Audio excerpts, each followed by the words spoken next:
ನಮಸ್ತೆ. ನಮಸ್ತೆ. ಸುಮಾರು 500 ವರ್ಷಗಳ ಕಾಯುವಿಕೆ ನಂತರ ಕೋಟ್ಯಾಂತರ ಹಿಂದೂಗಳ ಕನಸು ನನಸಾಗ್ತಾ ಇದೆ. ಅಯೋಧ್ಯೆಯಲ್ಲಿ ಭವ್ಯ ರಾಮ ಮಂದಿರ ನಿರ್ಮಾಣ ಆಗ್ತಾ ಇದೆ, ಅಂದರೆ ರಾಷ್ಟ್ರ ಮಂದಿರ ನಿರ್ಮಾಣ ಆಗ್ತಾ ಇದೆ. ಜನವರಿ 22ನೇ ತಾರೀಕಿಗೆ ಅಯೋಧ್ಯೆಯ ರಾಮ ಮಂದಿರದಲ್ಲಿ ಪ್ರಭು ಶ್ರೀರಾಮನ ಪ್ರಾಣ ಪ್ರತಿಷ್ಠಾಪನೆ ಆಗ್ತಾ ಇದೆ. ಅಂದರೆ ಪಣವಿದು ಪ್ರಭು ಶ್ರೀರಾಮನ ಮೇಲಾಣೆ ಮಂದಿರವಲ್ಲೇ ಕಟ್ಟುವೆವು ಅಂತ ಅದೆಷ್ಟೋ ಕೋಟ್ಯಾಂತರ ಕರಸೇವಕರು ಪ್ರತಿಜ್ಞಾನ ಮಾಡಿದ್ರು. ಇವತ್ತು ಆ ಕನಸು ನನಸಾಗ್ತಾ ಇದೆ. ಸೊ ಈ ಸಂದರ್ಭದಲ್ಲಿ ಅಯೋಧ್ಯೆ ಕುರಿತು, ಪ್ರಭು ಶ್ರೀರಾಮನ ಕುರಿತು ಒಂದಷ್ಟು ವಿಚಾರಗಳನ್ನು ನಿಮ್ಮ ಮಾತುಗಳಲ್ಲಿ ಹೇಳೋದಾದ್ರೆ, ಯಾಕಂದರೆ ನನ್ನಂತಹ ಬಹಳಷ್ಟು ಸಾಮಾನ್ಯ ಜನರಿಗೆ ಬಹಳಷ್ಟು ವಿಚಾರಗಳು ತಿಳಿದಿರೋದಿಲ್ಲ. ಹಾಗಾಗಿ ಒಂದಷ್ಟು ಇಂಟ್ರೊಡಕ್ಷನ್ ಅಂತ ಕೊಡೋದಾದ್ರೆ ನೀವು ಅದ್ರ ಬಗ್ಗೆ. ಇದು ತುಂಬ ಸಂತೋಷದ ಸಂದರ್ಭ, ನಮ್ಮೆಲ್ಲರ ಸೌಭಾಗ್ಯ ಅಂತಲೇ ಹೇಳಬೇಕು. ನನಗೂ ಗೊತ್ತಿರೋಷ್ಟಷ್ಟೇ ಹೇಳ್ತೀನಿ. ಇದರಲ್ಲಿ ತುಂಬ ಯೋಗದಾನ ತುಂಬ ಜನರದಿದೆ. ಇದರ ಇತಿಹಾಸ, ಇದರ ಲೀಗಲ್ ಆಸ್ಪೆಕ್ಟ್ಸು ಎಲ್ಲವನ್ನೂ ತಿಳ್ಕೊಳ್ಳೋದು ತುಂಬ ಇದೆ. ನನಗೆ ಆ ವಿಚಾರವಾಗಿ ತುಂಬ ಏನು ಗೊತ್ತಿಲ್ಲ. ಆದರೆ ಸ್ಥೂಲವಾಗಿ ಏನು ಗೊತ್ತೋ, ಸಾಂಸ್ಕೃತಿಕವಾಗಿ ಏನು ಗೊತ್ತೋ ಅಷ್ಟನ್ನು ಮಾತ್ರ ಹೇಳೋ ಪ್ರಯತ್ನ ಪಡ್ತೀನಿ. ಒಂದನೇದಾಗಿ ನಾವೆಲ್ಲ ಐತಿಹಾಸಿಕ ಕ್ಷಣಗಳಲ್ಲಿದ್ದೀವಿ. ಏಕೆಂದರೆ ಈ ಕ್ಷಣಕ್ಕಾಗಿ, ಈ ಮಂದಿರ ನಿರ್ಮಾಣಕ್ಕಾಗಿ ತುಂಬ ಜನ ಹೋರಾಡಿದ್ದಾರೆ, ತುಂಬ ಜನ ಕಷ್ಟಪಟ್ಟಿದ್ದಾರೆ, ಪ್ರಾಣ ಕೊಟ್ಟಿದ್ದಾರೆ, ತನುಮನ ಧನಗಳನ್ನು ಸವೆಸಿದ್ದಾರೆ, ಎಷ್ಟು ಕನಸು ಕಂಡಿದ್ದಾರೆ. ವ್ರತ, ಉಪವಾಸಗಳು, ಪೂಜೆ, ಹೋಮ, ಒಂದಿಷ್ಟಲ್ಲ ಅಷ್ಟಲ್ಲ ತುಂಬ ನಡೆದಿದೆ. ಹಾಗೆ ಮಾಡಿದಂಥ ಈ ಒಂದು ಅಭವ್ಯ ಕನಸಿನ ಬೀಜಾರ್ಪಣೆ ಮಾಡಿದಂಥವ್ರು ಎಷ್ಟೋ ಜನ ಇವತ್ತಿಲ್ಲ. ಈಗ ಅಂಥ ಪೇಜಾವರ ಶ್ರೀಗಳು ಯಾರಿದ್ದ, ಈ ವಿಶ್ವ ಹಿಂದೂ ಪರಿಷತ್ ಇದ್ರ ಸಲುವಾಗಿ ಶುರು ಮಾಡಿದ್ರು, ಅವರಿವತ್ತು ಸದೇಹರಾಗಿಲ್ಲ.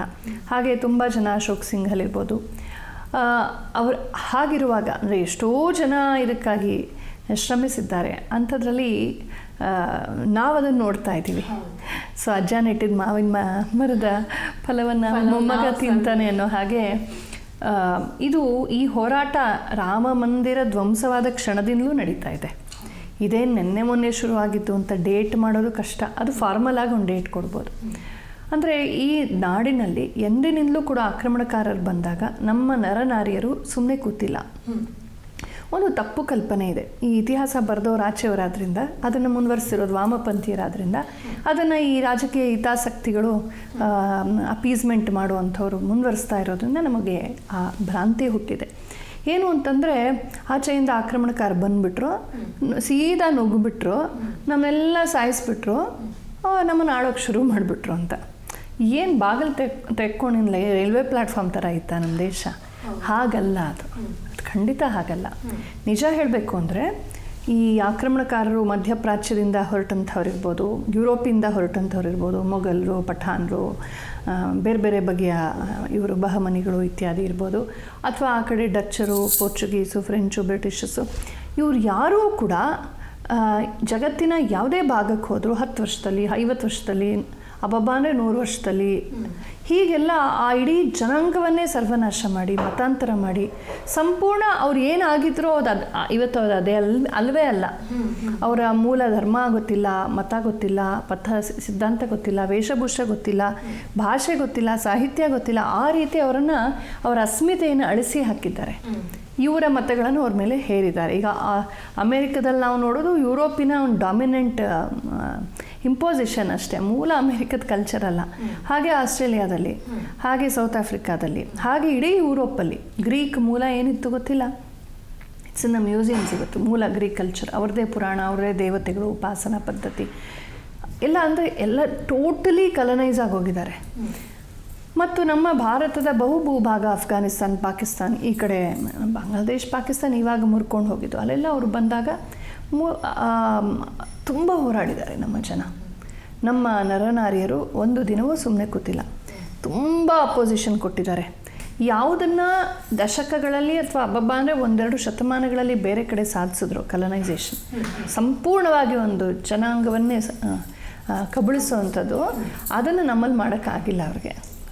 ಅದೊಂದು ಅದ್ಭುತ. ಅದನ್ನು ನಾವು ಮಕ್ಕಳಿಗೆ ಹೇಳ್ಕೊಡ್ಬೇಕು. ಇದ್ರ ಬಗ್ಗೆ ನಾವು ಹೆಮ್ಮೆ ಪಡಬೇಕು. ನಮ್ಮಲ್ಲೇನೋ ವಿಶೇಷ ಇದೆ. ನಾವು ಹೋರಾಡಿದಷ್ಟು ಬಹುಶಃ ಇನ್ಯಾರೂ ಹೋರಾಡಿಲ್ಲ. ಅದಕ್ಕೆ ಕಾರಣ ಸನಾತನ ಧರ್ಮದಲ್ಲಿ ಎಲ್ಲಕ್ಕಿಂತ ದೊಡ್ಡದು ಧರ್ಮ. ಸತ್ಯ ಧರ್ಮಗಳನ್ನು ಮೇಲಿಟ್ಟು ನಾನು, ನನ್ನ ಇಷ್ಟ, ನನ್ನ ಸುಖ, ನನ್ನ ಭೋಗ ಇದು ಯಾವಾಗಲೂ ಸೆಕೆಂಡ್ರಿ. ವ್ಯಷ್ಟಿಹಿತ ಸಮಷ್ಟಿಹಿತ ಅಂತ. ಸಮಷ್ಟಿಹಿತ ಅಂದರೆ ಬಹುಜನ ಹಿತಾಯ ಬಹುಜನ ಸುಖಾಯ. ನಮ್ಮ ದೇಹ ಇವತ್ತಿರುತ್ತೆ ಹೋಗುತ್ತೆ, ನಮ್ಮ ಜೀವನ ಚಿಕ್ಕದು. ದೊಡ್ಡ ಸಾಗರದಲ್ಲಿ ಒಂದು ಅಲೆ ಅಷ್ಟೇ ಇದು ಅಲೆ ಏಳುತ್ತೆ ಬೀಳುತ್ತೆ, ಆದರೆ ಸಾಗರ ಉಳಿಬೇಕು ಅಂತ ಈ ಅಭಿಪ್ರಾಯ. ಧರ್ಮವೇ ದೊಡ್ಡದು, ಜೀವನ ಏನು ಇನ್ನೊಂದು ಜನ್ಮ ಬರುತ್ತೆ, ಯೋಚನೆ ಮಾಡಬೇಡ ಅಂತ. ಹಾಗಾಗಿ ಸಾವಿಗೂ ಅಂಜಬೇಡ, ಧರ್ಮವನ್ನು ಉಳಿಸು, ದೇಶಕ್ಕಾಗಿ ದುಡಿ ಎನ್ನುವ ಈ ಸನಾತನ ಸಂದೇಶ ಏನಿದೆ, ಈ ಕಾರಣದಿಂದಾಗಿ ನಮ್ಮಲ್ಲಿ ಮೃತ್ಯುವಿಗೂ ಹೆದರದೇ ದೇಶಕ್ಕಾಗಿ ಧರ್ಮಕ್ಕಾಗಿ ಹೋರಾಡಿದಂಥ ನರನಾರಿಯರಿದ್ದರು. ಹೇಮು ಅಂತ ಒಬ್ಬ ಇದ್ದ, ಆ ಕಡೆ ಉತ್ತರ ಪಶ್ಚಿಮಕ್ಕೆ, ವೆಸ್ಟರ್ನ್ ಕಂಟ್ರೀಸ್, ಇವತ್ತು ಪಾಕಿಸ್ತಾನ ಅಫ್ಘಾನಿಸ್ತಾನ ಅಂತ ಯಾವುದು ಇವತ್ತು ಆ ಕಡೆ ಹೋಗಿ ಸಂಪೂರ್ಣ ಹಾಳಾಗಿದೆ. ಅಲ್ಲೆಲ್ಲ ಇದ್ದಂಥ ಹೇಮು ಇರ್ಬೋದು, ನಮ್ಮ ಲಲಿತಾದಿತ್ಯ ಇರ್ಬೋದು, ಆಮೇಲೆ ಬಂದಂಥ ರಂಜಿತ್ ಸಿಂಗ್ ಇರ್ಬೋದು, ಇವರೆಲ್ಲ ತುಂಬ ಹೋರಾಡಿದ್ದಾರೆ. ಲಲಿತಾದಿತ್ಯ ಇರುವ ತನಕ ಯಾವ ಆಕ್ರಮಣ ದೇಶದೊಳಗೆ ಬರೋಕ್ಕೆ ಸಾಧ್ಯನೇ ಆಗಲಿಲ್ಲ. ಅವ್ರು ಏನಿದ್ರು ವರ್ತಕರಾಗಿ ಬಂದು ಹೋಗ್ತಾ ಇರಬೇಕು, ಪ್ರವಾಸಿಗರಾಗಿ ಬಂದು ಅಲ್ಲೊಬ್ಬರು ಇಲ್ಲೊಬ್ಬರು ಅಷ್ಟೇ. ಅವ್ರಿಗೆ ಕಾಲಿಡೋಕ್ಕೆ ಆಗಲಿಲ್ಲ. ಆ ಕಡೆಯಿಂದ ಉತ್ತರದಿಂದ ಟಿಬೆಟ್, ಚೈನಾ ಕಡೆಯಿಂದ ಆಕ್ರಮಣಕಾರ ಅವ್ರನ್ನೂ ತಡೆದಿಟ್ಟಿದ್ದ. ಸೊ ಅಂಥ ಒಂದು ಅದ್ಭುತ ರಾಜಂದ್ರಿದ್ರು. ಇದೆಲ್ಲ ನಮ್ಮ ಇತಿಹಾಸದಲ್ಲಿ ಇಲ್ಲವೇ ಇಲ್ಲ. ಈ ಕಡೆ ನೀವು ಪೂರ್ವೋತ್ತರಕ್ಕೆ ಹೋದರೂ ಕೂಡ ಅಸ್ಸಾಮಲ್ಲಿ ಹೋಮ್ ಡೈನಾಸ್ಟಿ ಇರ್ಬೋದು, ಈ ಕಡೆ ಬಂಗಾಳದಲ್ಲಿ, ಬಾಂಗ್ಲಾದೇಶಲ್ಲಿ ಅಲ್ಲೆಲ್ಲ ಇದ್ದಂಥ ವೀರ ನರನಾರಿಯರು ಎಲ್ಲರನ್ನ ತಡೆದಿಟ್ಟಿದ್ರು. ಮತ್ತು ಅಷ್ಟು ಸುಲಭವಾಗಿ ಯಾರೂ ಬಿಟ್ಕೊಟ್ಟಿಲ್ಲ. ಆದರೆ ನಮ್ಮಲ್ಲಿರುವ ಆಂತರಿಕ ಕಲಹ, ಕೆಲವು ಫಾಲ್ಟ್ ಲೈನ್ಸ್ ಇತ್ತಲ್ಲ, ಅದನ್ನು ಬಳಸ್ಕೊಂಡು ಅವರೂ ಬಿಡಲಿಲ್ಲ. ಕ್ರಮೇಣ ನಿಧಾನವಾಗಿ ಅವರು ಕಬಳಿಸ್ತಾ ಬಂದರು. ಅಲ್ಲಿ ಇಲ್ಲಿ ಒಂದು ಕಡೆ ಈ ಕೃತಕವಾದ ಶಾಂತಿವಾದ ಇತ್ತು, ಅಹಿಂಸಾವಾದ. ಈ ಒಬ್ಬರು ನಮ್ಮ ರಾಷ್ಟ್ರದ ತುಂಬ ದೊಡ್ಡ ಮನುಷ್ಯರು ಅನ್ನೋರು ಹೇಳ್ಕೊಳ್ತಾರಲ್ಲ, ಆ ಥರದ ಅಹಿಂಸಾವಾದ ಅಂದರೆ ಏನಾದರೂ ಆಗಲಿ ಬಾಯಿ ಮುಚ್ಕೊಂಡು ನೋಡ್ತಾ ಇರುವಂಥ. ಧರ್ಮವನ್ನು ಉಳಿಸುವ ಪ್ರಯತ್ನ ಮಾಡದೆ ಅಧರ್ಮವನ್ನು ನೋಡ್ತಾ ಕೂತ್ಕೊಳ್ಳೋದು ಅಹಿಂಸೆ ಅಲ್ಲ. ಅಹಿಂಸೆ ಅನ್ನೋದು ಧರ್ಮದ ರಕ್ಷೆ ಮಾಡಿ ಹಿಂಸೆ ಮಾಡುವಂಥವರನ್ನು ನಿರ್ನಾಮ ಮಾಡೋದ್ರ ಮೂಲಕ ಧರ್ಮದ ರಕ್ಷೆ ಮಾಡೋದು ಅಹಿಂಸೆ. ಅಹಿಂಸೆಗೆ ತುಂಬ ಉದಾತ್ತವಾದ ಅರ್ಥ ಇದೆ. ಹಾಗಾಗಿ ಆ ಕಾಲದಲ್ಲೂ ಇಲ್ಲೊಬ್ಬರು ಇದ್ದರು ಅಂತ ಈ ಢೋಂಗಿ ಅಹಿಂಸಾವಾದಿಗಳು. ಅಂದರೆ ನನ್ನಲ್ಲಿ ಐಶ್ವರ್ಯ ಇದೆ, ನನ್ನಲ್ಲಿ ಸಮೃದ್ಧಿ ಇದೆ, ಎಲ್ಲ ಇದೆ, ಏನೂ ಆಗಲ್ಲ, ಈ ಆಚೆಯಿಂದ ಬಂದವರು ಏನು ಮಾಡ್ತಾರೆ, ಎಷ್ಟು ದಿನ ಇರ್ತಾರೆ ಅಂತ ಒಂಥರ ಉಡಾಫೆಯಿಂದ ಕೇರ್ಲೆಸ್ ಆಗಿದ್ದಂಥ ಅಲ್ಲಲ್ಲಿ ಕೆಲವರಿದ್ದರು. ಇವರ ಕಾರಣದಿಂದಾಗಿ ಅಲ್ಲಲ್ಲಿ ಅವರು ಕಬಳಿಸ್ತಾ ಬಂದರು. ಇಂಥ ದುರ್ಬಲ ರಾಜಂದರು, ಯಾರು ಕ್ಷಾತ್ರವನ್ನು ಹಿಂದಿಟ್ಟು ಏನೋ ಅಹಿಂಸಾವಾದಕ್ಕೆ ಇಳ್ಕೊಂಡ್ರು, ಅಂಥ ಕೆಲವರಿಂದಾಗಿ ಇದೆಲ್ಲ ಹಾಳಾಗ್ತಾ ಬಂತು. ಹೀಗೆ ಅವರು ನಮ್ಮ ದೇಶದ ಒಳಗೆ ಬಂದು ಇಲ್ಲಿ ಒಂದು ಸ್ವಲ್ಪ ಬೇರು ಬಿಡೋಕ್ಕೆ ತುಂಬ ಶತಮಾನಗಳೇ ಆದವು. ಬಂದ ಮೇಲೂ ಕೂಡ ಒಂದು ದಿನವಾದರೂ ನೆಮ್ಮದಿಯಿಂದ ನಿದ್ರೆ ಮಾಡೋಕ್ಕೆ ನಮ್ಮ ಜನ ಬಿಟ್ಟಿಲ್ಲ ಅವ್ರಿಗೆ.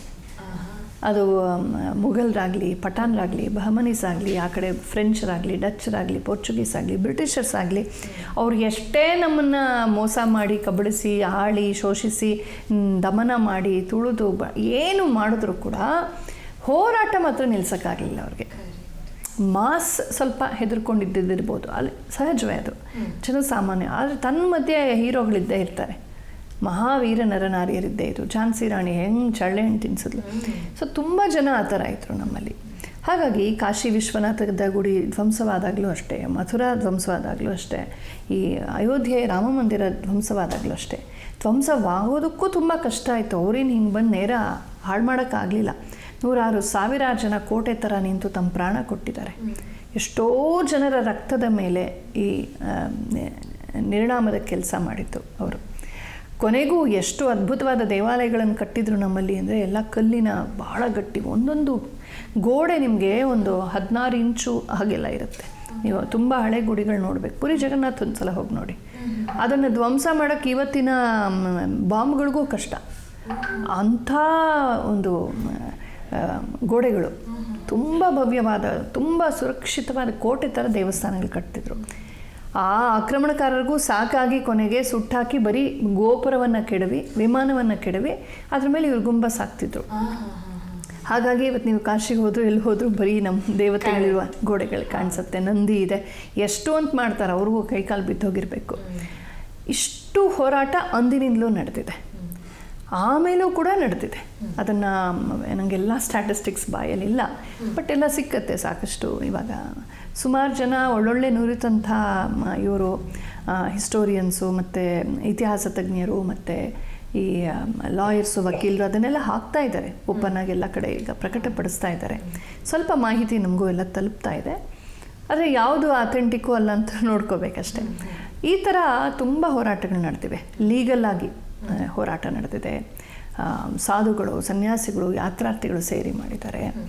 ತುಂಬ ಥರ ನಡೆದಿದೆ. ಸೊ ಸ್ವಾತಂತ್ರ್ಯೋತ್ತರದಲ್ಲಿ ನಮ್ಮ ಮೊದಲ ಪ್ರಧಾನಿಗೆ ಇದೆಲ್ಲ ಇಂಟ್ರೆಸ್ಟ್ ಇರಲಿಲ್ಲ. ಅವ್ರಿಗೆ ಬ್ರಿಟಿಷರ್ಸ್ನ ಅವ್ರನ್ನ ಕಾಪಿ ಪೇಸ್ಟ್ ಮಾಡ್ಕೊಂಡು ವಿಲಾಸದಲ್ಲೇ ಆಗೋಯಿತು. ಅವ್ರು ಈಸಿಯಾಗಿ ಆಗೋಯಿತು. ಕಷ್ಟಪಟ್ಟು ಹೋರಾಡಿ ಪ್ರಾಣ ಕೊಟ್ಟಂಥವ್ರು ಪಾಪ ಎಲ್ಲೆಲ್ಲೋ ಇದ್ದರು. ಇವರು ಅವ್ರನ್ನ ಫ್ರೆಂಡ್ ಮಾಡಿಕೊಂಡು ಒಂಥರ last viceroy of the British ಅನ್ನೋ ಥರ ಇದ್ದರು.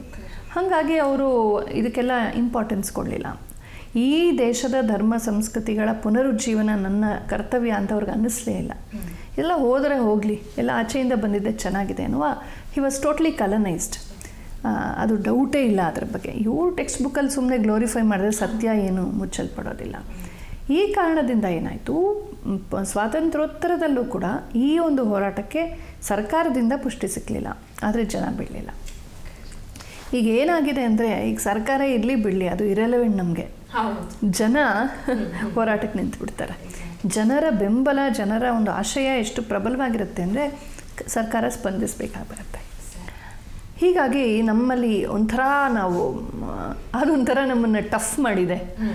ಈಗ ಗೌರ್ಮೆಂಟಿಂದ ಅಪೀಸ್ಮೆಂಟ್ ಪಡೆದು ದುರ್ಬಲವಾಗುವ ಕಮ್ಯುನಿಟೀಸ್ ಒಂದಷ್ಟಿವೆ. ಸುಲಭವಾಗಿ ಬಿಟ್ಟಿಯಾಗಿ ಏನು ಸಿಕ್ಕರೆ ಅವರು ಸೋಮಾರಿಗಳಾಗ್ತಾರೆ. ನಮ್ಗೆ ಯಾವೇನೂ ಕೊಡೋಲ್ಲ ಅಂತ ಗೊತ್ತಾಗಿದೆ. ಹಾಗಾಗಿ ಒಂಥರ ಹೆಚ್ಚಿನ ಜನ ಒಂಥರ ಯಾಕೆ ಗಲಾಟೆ, ನಮ್ಮ ಪಾಡಿಗಿರೋಣ ಅಂತ ಕಣ್ಮುಚ್ಕೊಂಡಿದ್ದಾರೆ. ಅಂದರೆ ದೇಶಕ್ಕೆ ಬಂದಂಥವ್ರು ನನ್ನ ಮನೆಯೊಳಗೆ ನುಗ್ಗೋಲ್ಲ ಅನ್ನೋ ಭ್ರಾಂತಿನಲ್ಲಿ ಕೂತಿದ್ದಾರೆ ದೇಶಕ್ಕೆ ಬಂದಂಥ ಆಕ್ರಮಣಕಾರರು. ಆದರೆ ಒಂದಷ್ಟು ಜನರಿಗೆ ಗೊತ್ತಿದೆ, ಒಂದು ವರ್ದಿ ಮೈನಾರಿಟಿ, ಅವರು ಮಾತ್ರ ಹೋರಾಟ ನಿಲ್ಲಿಸಿದ, ತಮ್ಮ ಸರ್ವಸ್ವವನ್ನು ಕೊಟ್ಟಿದ್ದಾರೆ ಇದಕ್ಕೆ. ಇವತ್ತು ಜನರಿಗೆ ನಾನು ಡ್ರೀಮ್ ಕಾರ್ ತೊಗೋಬೇಕು, ಡ್ರೀಮ್ ಬಂಗ್ಲಾ ತೊಗೋಬೇಕು, ಈ ಆಸೆಗಳೆಲ್ರಿಗೂ ಇರುತ್ತೆ. ಅದನ್ನು ಪಕ್ಕಕ್ಕಿಟ್ಟು ಮೇ ರಹೂಂ ಯಾ ನಾ ರಹೂಂ, ರಾಮ ಮಂದಿರ रहना चाहिए, ಈ ಥರದ ಆ್ಯಟಿಟ್ಯೂಡ್ ಇದೆಯಲ್ಲ, ಇದು ತುಂಬ ಜನರಿಗಿದೆ.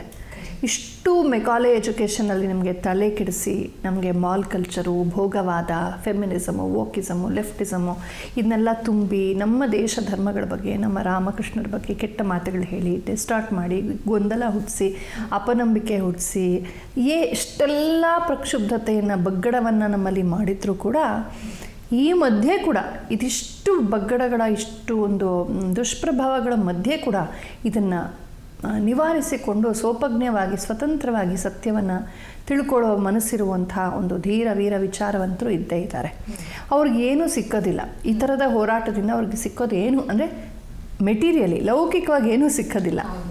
ಸರ್ಕಾರದ ಬೆಂಬಲ ಸಿಕ್ಕೋದಿಲ್ಲ, ಅಕಸ್ಮಾತ್ ಬರ್ಬೋದಾದ ಪ್ರಶಸ್ತಿಗಳು ಬರೋದಿಲ್ಲ, ಅವ್ರಿಗೆ ಮನ್ನಣೆ ಸಿಕ್ಕೋದಿಲ್ಲ, ವೇದಿಕೆ ಸಿಕ್ಕೋದಿಲ್ಲ. ಎಲ್ಲ ನ್ಯಾಷನಲಿಸ್ಟ್ ಚಾನೆಲ್ಸು ನಿಮ್ಗಳ ಥರ ಒಂದು ಸ್ವಲ್ಪ ಗುರುತಿಸಿ ಹೇಳಬೇಕು. ಅವ್ರಿಗೇನೂ ಸಿಕ್ಕೋದಿಲ್ಲ. ಅದು ವಿರುದ್ಧವಾಗಿ, ಅದಕ್ಕೆ ತದ್ವಿರುದ್ಧವಾಗಿ ಅವ್ರಿಗೆ ಅಪಾಯ ಇರುತ್ತೆ, ಜನ ಭಂಗಿಸೋದಿರುತ್ತೆ. ಅವರು ಪುಸ್ತಕ ಪಬ್ಲಿಷ್ ಮಾಡೋರು ಇರಲ್ಲ, ಇವರೇ ಪಾಪ ಇರೋ ದುಡ್ಡೆಲ್ಲ ಹಾಕಿರಬೇಕು. ನಮ್ಮ ಜನನೇ ಕೊಂಡ್ಕೊಳ್ಳಲ್ಲ. ಎಷ್ಟೋ ಜನರಿಗೆ ಓದುವ ಅಭ್ಯಾಸ ಕಡಿಮೆ ಆಗಿದೆ. ಇವರು ದೇಶ ಧರ್ಮಗಳ ಜಾಗೃತಿಗಾಗಿ ಎಷ್ಟು ಹೋರಾಡ್ತಾರೆ, ಅದೆಲ್ಲ ವೈಯಕ್ತಿಕ ತ್ಯಾಗ ಅಷ್ಟೆ. ಯಾವುದೋ ಕಾಲಕ್ಕೆ ಗುರುತಿಸ್ತಾರೋ, ರಿವಾರ್ಡ್ ಅವಾರ್ಡ್ ಬರುತ್ತೋ ಬಿಡುತ್ತೋ, ದಟ್ ಇಸ್ ಸೆಕೆಂಡ್ರಿ. ಬಟ್ ಇವರು ಮಾಡ್ತಿರೋದು ಈ ಧರ್ಮಕ್ಕಾಗಿ, ದೇಶಕ್ಕಾಗಿ, ಮಂದಿರಕ್ಕಾಗಿ. ಈ ಥರದ ಒಂದು ಸತ್ವದಲ್ಲಿ ರಾಮ ಮಂದಿರದ ಹೋರಾಟ ನಡೆದಿದೆ. ಇಲ್ಲಿ ಹೋರಾಡಿರುವ ಲಾಯರ್ಗಳನ್ನು ನೋಡಿ, ಅಥವಾ ಈ ಮುಖ್ಯವಾದ ನಿರ್ಣಯವನ್ನು ತೆಗೆದುಕೊಂಡಿರುವ ಜಡ್ಜ್ಗಳನ್ನು ನೋಡಿ, ಅವರೆಲ್ಲ ಕೂಡ ಒಂಥರ ನಿಸ್ಪೃಹತೆ ಇದ್ದವರು ಮಾತ್ರವೇ. ಎಷ್ಟೋ ವಕೀಲರು ಇವತ್ತು ದೇಶ ವಿರುದ್ಧವಾಗಿ ಕೂಡ ಮಾಡುವಂಥವ್ರಿದ್ದಾರೆ, ಚೈನಾ ಪರವಾಗಿ ಮಾಡುವಂಥವರೆಲ್ಲ ಇದ್ದಾರೆ. ಹೀಗೆಲ್ಲ ಇರುವಾಗ ನನಗಿದರಿಂದ ಗ್ಲ್ಯಾಮರೂ ಇಲ್ಲ, ಅನುಕೂಲವೂ ಇಲ್ಲ, ಅಪಾಯವೂ ಇದೆ ಅಂತ ಗೊತ್ತಿದ್ದು ಕೂಡ ಮಾಡ್ತಾರೆ ಅಂದರೆ ನಿಜಕ್ಕೂ ಅವರನ್ನು ನಾವು ನಮೋಸ್ತುತೆ ಅಂತ ಹೇಳಬೇಕಾಗತ್ತೆ. ವಯಸ್ಸಾದವರಷ್ಟೇ ಇಲ್ಲ, ಚಿಕ್ಕವರೆಲ್ಲ ಇದ್ದಾರೆ, ಚಿಕ್ಕ ವಯಸ್ಸಿನವರಿದ್ದಾರೆ. ಎಷ್ಟೋ ಜನ ಇಂಜಿನಿಯರ್ಗಳು, ಬೇರೆ ಬೇರೆ ಕ್ಷೇತ್ರದಲ್ಲಿ ಚಾರ್ಟರ್ಡ್ ಅಕೌಂಟೆಂಟ್ಸ್, ಅವರೆಲ್ಲ ಇವತ್ತು ಲಾ ಓದ್ಬಿಟ್ಟು ಇದು ನಾವೇನೋ ಒಂದು ಮಾಡಬೇಕು ಅಂತ ದೇವಸ್ಥಾನಗಳಿಗಾಗಿ, ನಮ್ಮ ದೇಶೀಯವಾದ ಒಂದು ಮಾನ್ಯುಮೆಂಟ್ಸು ಏನಿದೆ, ಕಟ್ಟಡಗಳು ಉಳಿಸ್ಬೇಕು, ಬೆಳೆಸಬೇಕು ಅಂತ ಹೇಗೆ ತುಂಬ ಹೋರಾಟ ಮಾಡ್ತಿದ್ದಾರೆ. ಆದರೆ ಎಲ್ಲದಕ್ಕೂ ಕ್ಷಣದಲ್ಲೂ ಒಂದು ಬಗೆಯ ನಿರ್ಬಂಧ ತಂದಿರೋದು ಗೌರ್ಮೆಂಟ್. ಸೊ ದೇಶ ವಿರೋಧಿಯಾದ ಗೌರ್ಮೆಂಟ್ ಯಾವುದು ತುಂಬ ದಶಕಗಳು ನಮ್ಮನ್ನ ಆಳ್ತು, ಅವ್ರು ತಂದಿರೋ ಒಂದೊಂದು ಲಾ ಕೂಡ ಈಗ ಪ್ಲೇಸಸ್ ಆಫ್ ವರ್ಷಿಪ್ ಆ್ಯಕ್ಟ್ ಅದು ಹಾಗೆ ಹಾಳಾಗಿದ್ದರೆ ಬಾಬರಿಂದ, ಔರಂಗಜೇಬಿಂದ, ಯಾರಿಂದ, ಪೋರ್ಚುಗೀಸಿಂದ ಹಾಳಾಗಿದ್ದರೆ ಲಿವ್ ಇಟ್ ದೇರ್, ಅದನ್ನು ಪುನರುಜ್ಜೀವನ ಮಾಡಬೇಡ. ಇದೊಂದು ಆ್ಯಕ್ಟ. ಅದನ್ನು ಫರ್ದರ್ ಹಾಳು ಮಾಡಬಾರ್ದು ಅಂದರೆ ಒಪ್ಕೊಳ್ಳೋಣ.